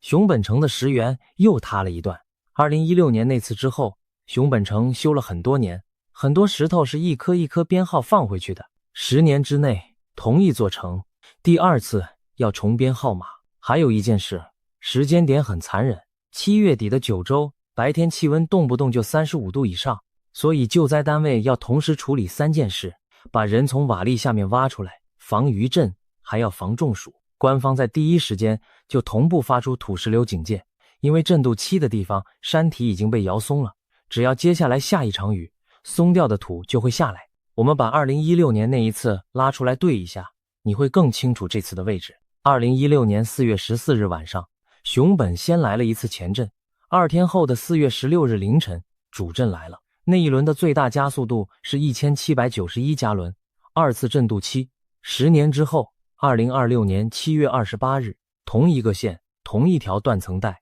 震度7再次出现，加速度2437加仑。10年2轮，1个线，3次震度7。日本从1949年开始正式使用震度7这个等级，全国累计观测到震度7的次数，用1只手加几根手指就数得完。熊本县1个县就占了其中3次。以上全部是官方数据，到这里为止，这是一则地震新闻。好，现在我们把时间轴倒回去，因为在7月28号下午4点27分之前，已经有一份名单躺在网络上很久了。那份名单上写着几个地名，日本是其中一个。7月28号之后，那份名单被翻出来，被截图，被转了不知道几百万次。理由只有一个，有人说名单上第一个地名刚刚被画了勾。在讲名单之前，我们要先把那100分钟处理掉，因为它是这一集里最容易被人拿去做文章的东西。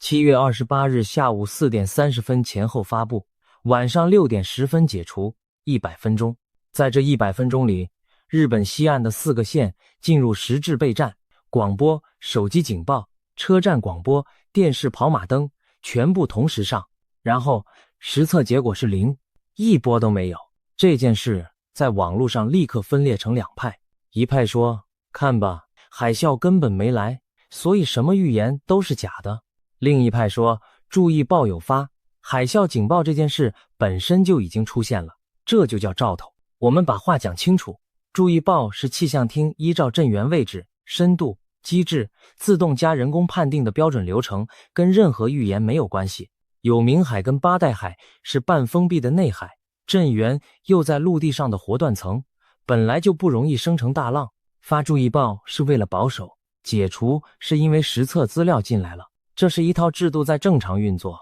不是一个征兆在闪烁。但我们也得诚实，在传播上，日本发布海啸警报这7个字本身就会被截图。至于截图之后的100分钟，实测零波6点10分解除，通常不会被一起截进去。这份名单是布兰登点过名的地区清单，他的战绩我们先前对过账，不赘述。今天我们不重讲来历，我们只做一件事，我们把它公开点过名的地方一格一格列出来，做成一张表，已经发生的画勾，没发生的留白，然后全篇我们就守着这张表，看它还剩几格。这张表我们就叫它点名簿。点名簿上，日本这一格7月28号下午4点27分之后被人用红笔画了一个勾，那是第一颗勾。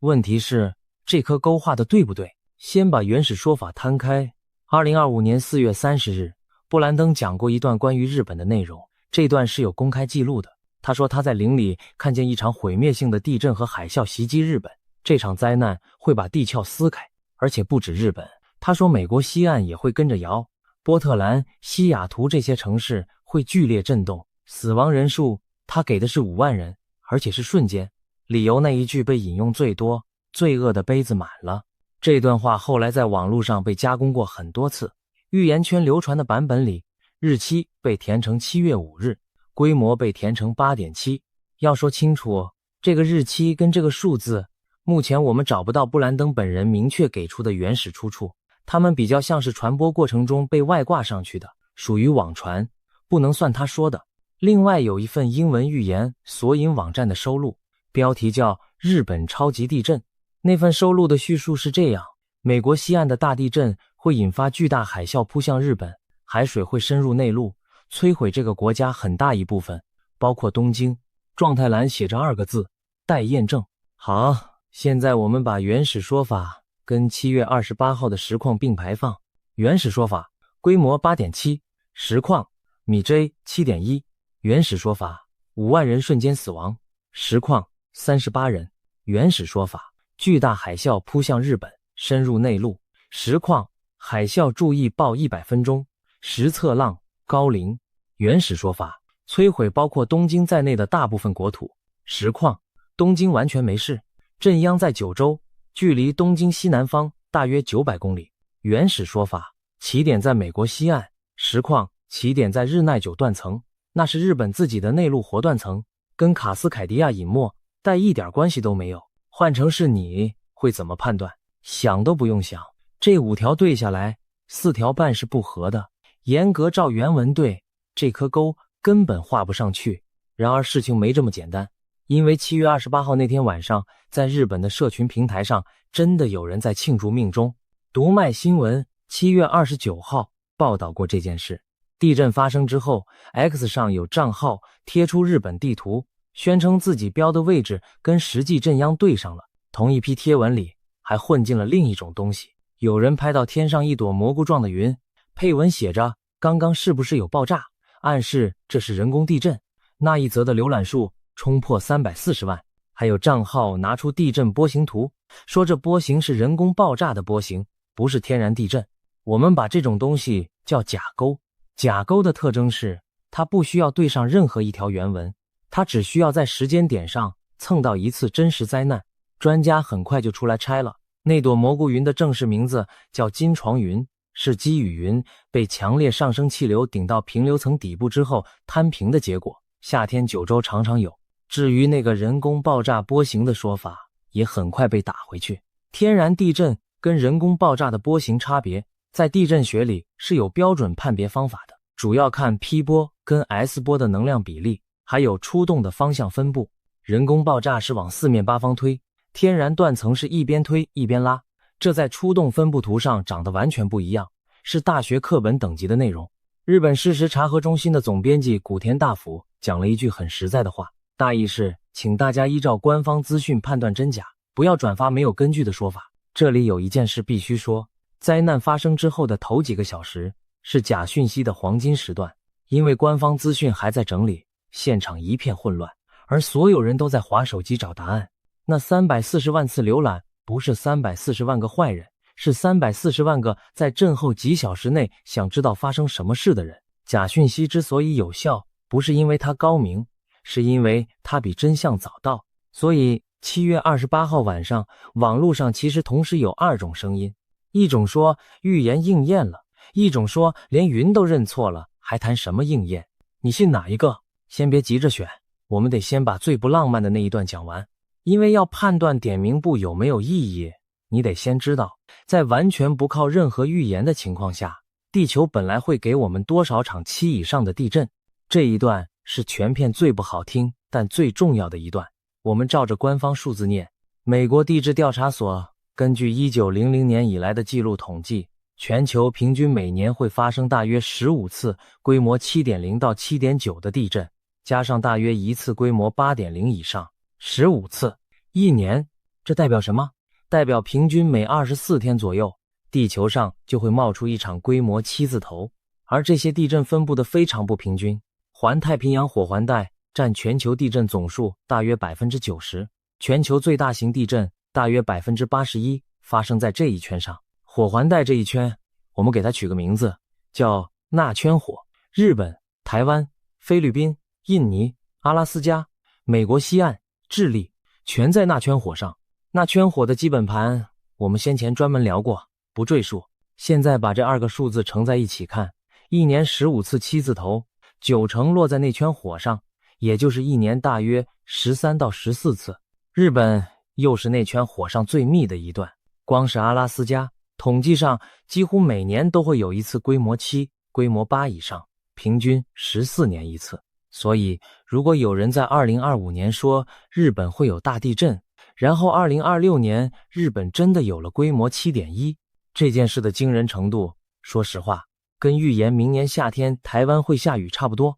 这就是反方最硬的那一刀，而且这一刀是拿数据砍的，不是拿情绪砍的。而且日本这一格还有一个更难看的背景，日本的国土面积大约占全球陆地的 0.25%， 但全球规模6以上的地震大约有2成发生在日本或日本周边。2成，在这种基础率上点名日本，跟在台风季点名菲律宾是同一种操作。所以点名簿上日本这一格本来就是全本最好画的一格，它不是最有价值的一格，它是最便宜的一格。反方还有第2刀，有评论者把布兰登这一类预言的手法归纳成一个词，模糊法则，意思是把内容讲得够模糊，模糊到几乎任何结果都能被解释成应验。这把尺我们给它取个名字，叫橡皮筋尺。橡皮筋尺的用法是这样，说中了就拉紧，强调细节多准，没说中就放松，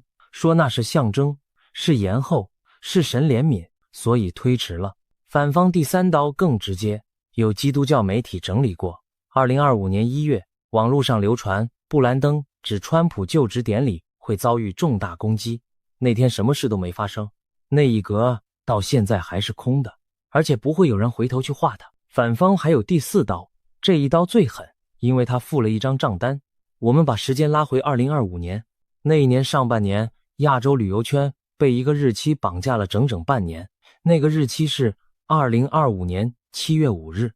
源头是一本1999年出版的漫画，作者是龙树亮，书名叫《我所看见的未来》。书里写的是真正的灾难会在2025年7月来，牵涉到菲律宾海出现一道巨大的裂缝。这本书后来被加工出一个精确到日的版本，7月5日，然后市场就崩了。香港飞日本的定位年减 50%， 从6月底到7月初那一段，最夸张的时候掉了 83%。大湾区航空削减飞仙台和德岛的班次，香港航空在5月31日直接停掉仙台线。南韩那边飞日本的机票价格在2025年6月一度跌破10万韩元。泰国、越南的社群平台上，劝人不要去日本的贴文一片一片的长出来。日本气象厅出面把话讲死。负责的官员海老田临贵表示，所谓的地震预测是一场骗局，并且说当时发生的那些地震完全是巧合，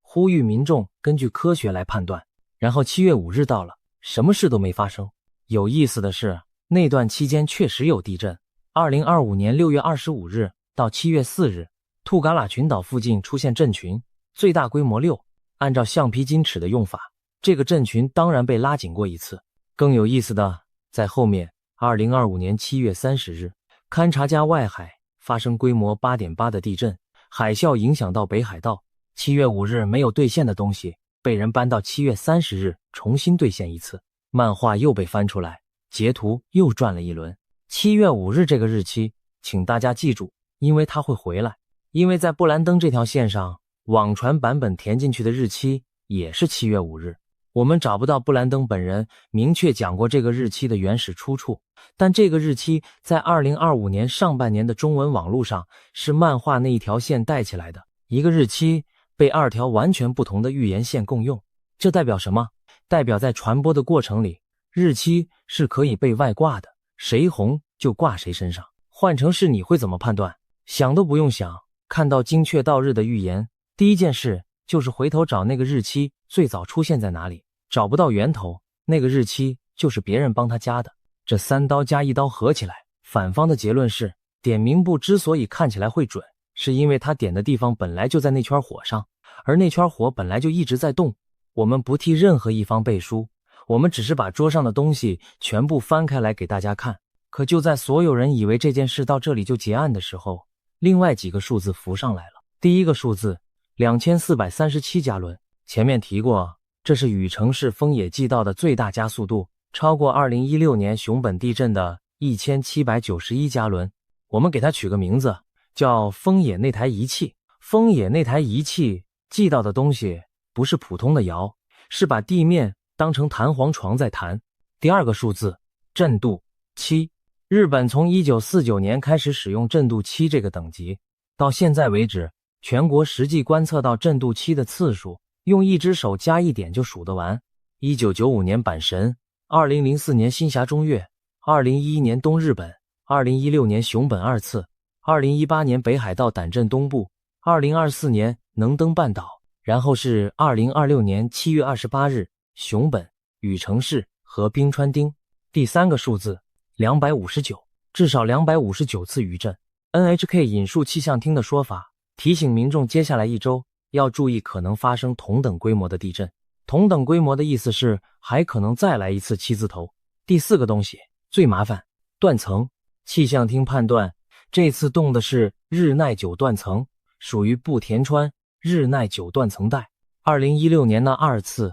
日奈久断层的北段错动大约 0.6 公尺，2026年这一次是东北段错动大约 0.2 公尺。换句话说，同一条断层10年之内动了2次，而且动的是不同的段。搞地震的人最怕听到的就是这种句子，因为一条长断层分段释放能量，代表没动的那几段还压住。这里要多解释2句，因为这是全片科学含量最高的一段。不田川日奈久这一整套断层带横跨九州中部，全长超过100公里。它不是一条线，它是好几段接起来的，一段动会把应力推给隔壁那一段，这叫应力转移，是地震学里有实测、有模型、有论文的东西，不是玄学。2016年动的是北段，2026年动的是东北段。那南段呢？南段一路往八代海方向延伸，它上一次大规模活动是什么时候？日本的活断层调查有推估值，但那是以1000年为单位在算的，所以科学上的说法很克制。这条带子接下来一段时间，地震活动会维持在活跃状态。气象厅的用词是提醒1周内注意同等规模。这句话翻成白话就是，我们不知道还会不会有，但你最好当作会有。注意，这句话是官方讲的，不是预言讲的，而这正是这整件事最尴尬的地方。官方本来就在说，接下来还可能有大的，那当它真的来了，你要算谁说中？所以我们现在的局面是，反方说这只是那圈火的日常，1年15次里的其中1次，而数据又说这一次的地面加速度、震度封顶、断层分段这3件事都不是那么日常。点名簿上日本这一格到底要不要画勾？我们的处理方式是画半个，规模不对，海啸是0，东京完好，起点不在美国西岸，这4条硬伤让它不能算全勾，但地名对，国家对，时间落在预言被放出来之后的1年多之内，震度封顶，这几条又让它不能整格擦掉，所以半勾。我们知道这个判定两边都不会满意，信的人会说我们太苛，都震度7了还要挑，不信的人会说我们太松，差了5万人也叫半勾。但我们就是要用这种笨方法，因为只要一开始就允许自己把尺拉长，后面每一格都会被拉长。点名簿的规则我们现在写死，全片不改。1. 地名要对到国家或明确区域，只写亚洲不算。2. 事件类型要对，说地震就是地震，火山不能算。3. 量级误差要在一个数量级以内， 5万人变38人，这是差了3个数量级。4. 因果顺序要对，说 A 引发 B， 那就得 A 先发生。照这4条规则，熊本这一格拿到第1条和第2条，第3条和第4条没过。2比2，半勾，点名簿7格，现在是半格有记号，6格半空白。哪知道现实又反转了，因为就在熊本地震之后第4天，也就是2026年8月1日，预言圈开始流传一段新的说法。那段说法被归纳成4个字：8月大转折。这里我们必须把话讲到最死，我们把能查的公开来源翻了一轮，主流媒体没有报道，官方管道没有记录，我们找不到这段内容明确可查证的原始出处，所以从这里开始到这一段结束，全部挂着3个字：未经证实。网传的版本大致是这样：8月不是灾难本身，8月是一个转折点。流传的说法称，熊本那一下只是开门，真正的内容排在后面，而8月会出现一个所有人都看得见的讯号，让大家知道顺序已经开始跑了。转折的内容，网传版本主要指向3块。第一块是金融，这一块其实不新，布兰登过去公开讲过经济崩盘，网传版本只是把它挂到8月。关于金融这一块要补一句背景，布兰登过去被引用最多的一条是说会出现超越1929年那一场的金融风暴，而在2025年4月，全球市场确实出现过一次剧烈震荡，当时的说法是关税政策引发的，那一次也被拉紧过一次，被说成应验。但拿一次市场震荡去对超越1929年这种量级的说法，照我们前面定的第3条规则，量级差太多，一样不能算勾。第2块是欧洲，2026年6月28日，有一支流传很广的影片，标题是关于欧洲的倾覆，8月大转折的传言把这一支接了上去，说欧洲那一格会先动。第3块是火山，网传的说法称，接下来要看的不是地震，是火山。3块里面，第3块最值得留意，因为它跟点名簿上另一格对得上。不过我们要先讲一件更关键的事，8月大转折这个东西出现的时机太漂亮了，它出现在7月28日之后第4天，也就是说，它是在点名簿刚刚拿到第1颗记号，所有人的注意力都被拉满的那一刻被放出来的。这在传播学上有个很老的模型，一个说法，只要在高关注度的时间窗里出现，它被转发的量会是平常的好几倍。所以8月大转折不需要准，它只需要在7月28日之后出现。哪知道现实又反转了，因为我们去对日期的时候发现，这个东西在英文世界的能见度比中文世界低得多，主流媒体没有报道，查得到的英文讨论多半停在2026年6月28日那支关于欧洲的影片，以及更早的2026年新年前夕那一段。换句话说，8月大转折这4个字在中文网络上的热度明显高于它在原语言环境里的热度。一个说法在翻译之后比在原地更红，这件事本身就值得标一个问号。我们先把8月大转折这件事定性，它目前没有可查证的原始出处，它的3块内容都是布兰登过去讲过的旧题目重新排列。用橡皮筋尺的逻辑看，这种8月会有一个转折的说法是橡皮筋尺的完美规格，因为8月有31天，全世界每天都在发生事情，金融、欧洲、火山，这3块只要任何一块出现，任何一件大事都能被拉紧成应验。反过来，如果整个8月风平浪静，也能被放松成转折是内在的，不是外显的。然而事情没这么简单，因为点名簿上意大利那一格本来就写着火山2个字。我们现在把点名簿完整摊开，7格，一格一格念。念之前先说一句，这7格不是布兰登自己列的表，是我们把公开被引用过的地名整理出来的。有些格子的原文很长，有些只有一句话，我们一律用最宽松的方式收进来，宁可多收，不要漏掉。因为如果我们自己先把难画的格子删掉，那这张表就没有意义了。第1格，日本，韩东京，状态，半勾，内容是毁灭性地震加海啸，5万人撕开地壳，实际发生的是熊本 7.1 38人，海啸0。第2格，意大利，这一格的内容是巨大火山爆发，另外还有一条海啸袭击意大利海岸的说法。意大利这一格现实里对应的地方大家都知道，那不勒斯西边那座超级火山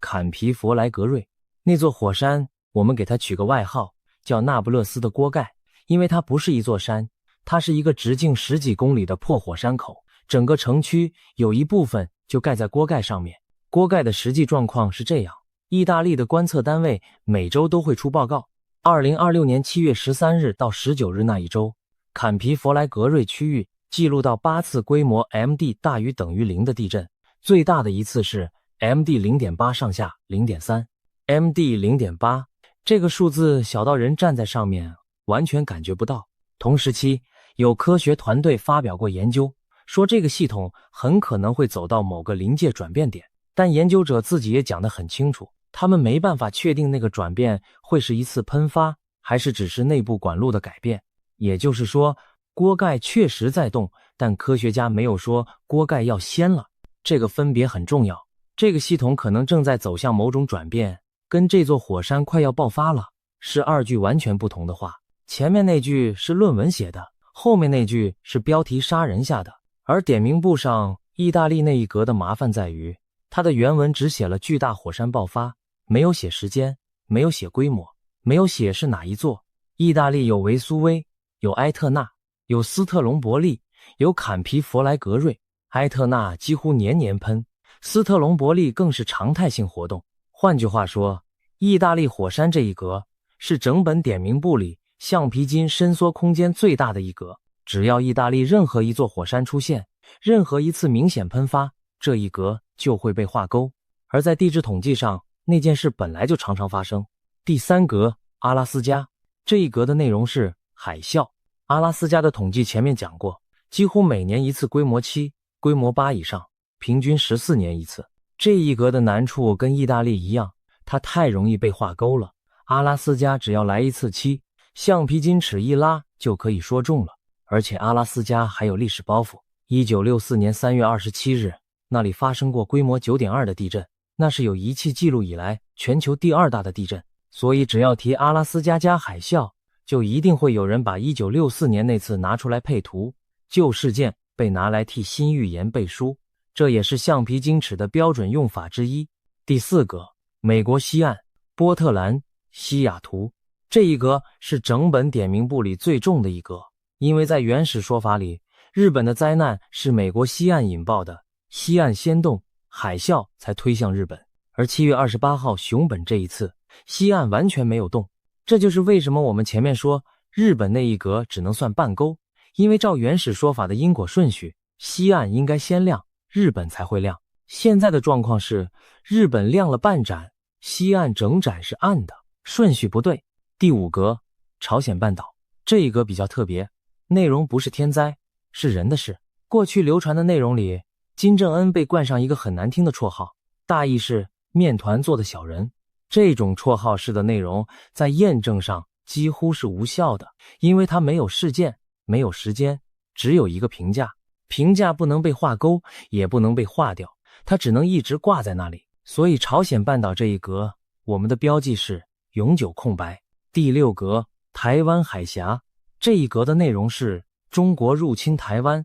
要讲清楚，这一格从来就没有明确的时间，只有事件，而事件本身在国际新闻圈已经被讨论了10几年，不是预言独有的内容。美国的印太司令部历任司令讲过，各国智库讲过，媒体年年在讲，所以这一格就算哪天真的被划勾，也会有一大堆人跳出来说那根本不需要预言。反过来说，只要一直没发生，这一格就会一直挂着，永远不会被人正式划掉。这是点名簿的一个结构性问题，我们得讲白，这本簿子只能加勾，不能扣分，没有应验的不会被擦掉，只会被说成时候未到。一本只能加分不能扣分的成绩单，最后一定是满分。第7格，欧洲整体。2026年6月28日，那支影片留下的内容讲的是欧洲的倾覆。这一格的问题跟第6格一样，什么叫倾覆？没有定义，是政权更替算，还是经济危机算，还是某一国退出某个组织算？定义越宽，橡皮筋尺就拉得越长。这一格目前是空的。好，7格念完，1格半勾，6格空白。现在我们回到标题那个问题，那圈火上，下一个轮到谁？我们不猜，我们只把已知的东西排一排，让顺序自己讲话。点名簿上真正落在那圈火上的只有4个：日本、阿拉斯加、美国西岸、台湾海峡。意大利不在那圈火上，坎皮佛莱格瑞属于地中海构造带，那是另一套系统。欧洲整体也不在，朝鲜半岛在边上，但那一格讲的是政治，不是地震，所以严格照那圈火筛，点名簿只剩3格是空的：阿拉斯加、美国西岸、台湾海峡。而这3格里面，哪一格最容易先被画勾？想都不用想，是阿拉斯加，因为它1年就有1次规模7的基础率，几率上它排第1。但是最容易被画勾的那一格，通常也是最没有意义的那一格，因为它太容易被画勾了。阿拉斯加一动，橡皮筋尺一拉，说中了。可是那件事本来每年都会发生，真正有意义的是最难画的那一格，而点名簿上最难画的那一格就是美国西岸，这一格也是最难画的一格。理由很单纯，西岸那条带子几百年才动一次，因为西岸那一格底下压的是卡斯凯迪亚隐没带，这条带子从加拿大温哥华岛一路往南延伸到北加州，全长大约1000公里。这条带子上一次全段破裂是1700年1月26日，那次的记录不是在美国找到的，是在日本找到的。日本江户时代的文书记载了一场没有伴随地震的海啸，后来科学家用年轮定年，跟这条记载对上，才确定西岸那次全段破裂的日期。这件事我们先前专门聊过，不赘述，但这里要提一下，因为它刚好说明一件事。当年日本人记下那场海啸的时候，他们完全不知道原因，他们只知道海水来了，可是地没有摇。那份记录在档案里躺了将近300年，直到20世纪末，科学家把北美西岸被海水淹死的杉木林年轮拿去定年，两边一对，才把日期钉死在1700年1月26日。一份日本的古文书反过来替美国西岸的地震定了年。西岸跟日本在物理上本来就是被同一片太平洋连在一起的。1700年那次是西岸动，日本收海啸，而布兰登原始说法的因果顺序刚好就是这个方向。哪知道现实又反转了，因为2026年7月28日，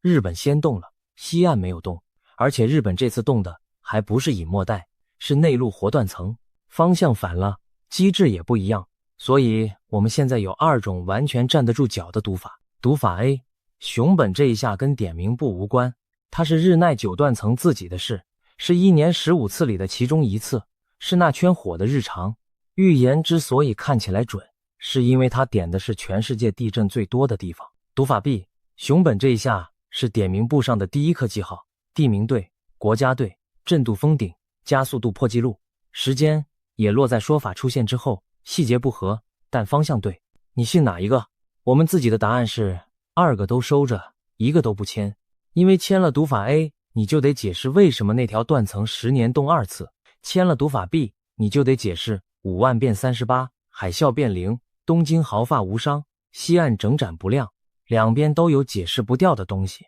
可就在所有人以为只能2选1的时候，其实还有第3种读法。读法 C， 点名簿本身没有预测能力，但它有提醒能力。意思是不管熊本这一格算不算勾，簿子上剩下的6格刚好都是地质上真的有风险的地方。坎皮佛莱格瑞是真的在抬升，这有意大利观测单位的每周报告。卡斯凯迪亚是真的积了300多年的应力，这有1700年的定年记录。阿拉斯加是真的每年1次，规模7，这有统计。台湾海峡的紧张是真的，这有新闻。所以就算你完全不信预言，这张表上的地名也全部都是防灾单位本来就在盯的地名。这就是我们愿意继续守着这张表的唯一理由，不是因为它可能会准，是因为它上面的每一个地名本来就该被记住。我们能做的就是守着这张点名簿，等下一个。再讲一次8月大转折这件事的处理原则，因为这关系到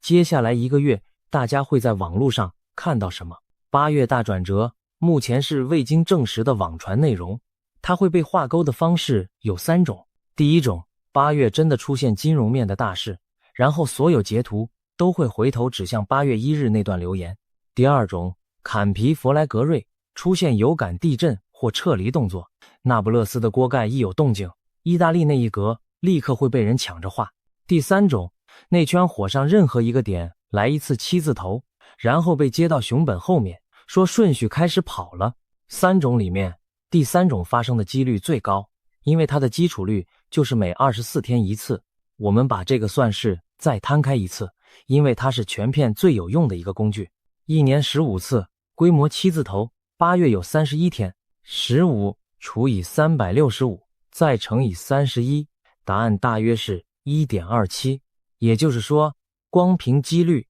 ，2026年8月，全球本来就会发生1到2次规模7以上的地震。这不是预言，这是除法。所以当8月结束，有人拿着某一场七字头地震来说8月大转折应验了的时候，我们希望大家记得这个数字 1.27。 那件事本来就会发生。同样的算法也可以套在意大利火山那一格。埃特纳近年几乎年年有喷发活动，斯特隆伯利更是长期处于活动状态。把意大利会有火山爆发写进预言，跟把8月会很热写进预言是同一个等级的操作。所以我们给大家一个很实用的判断法，以后看到任何一则预言应验的截图，先问3件事。第一，原文的日期在事件之前还是之后？如果找不到事件之前的公开记录，直接放下。第二，原文有没有给可证伪的细节、规模、地名、日期缺越多，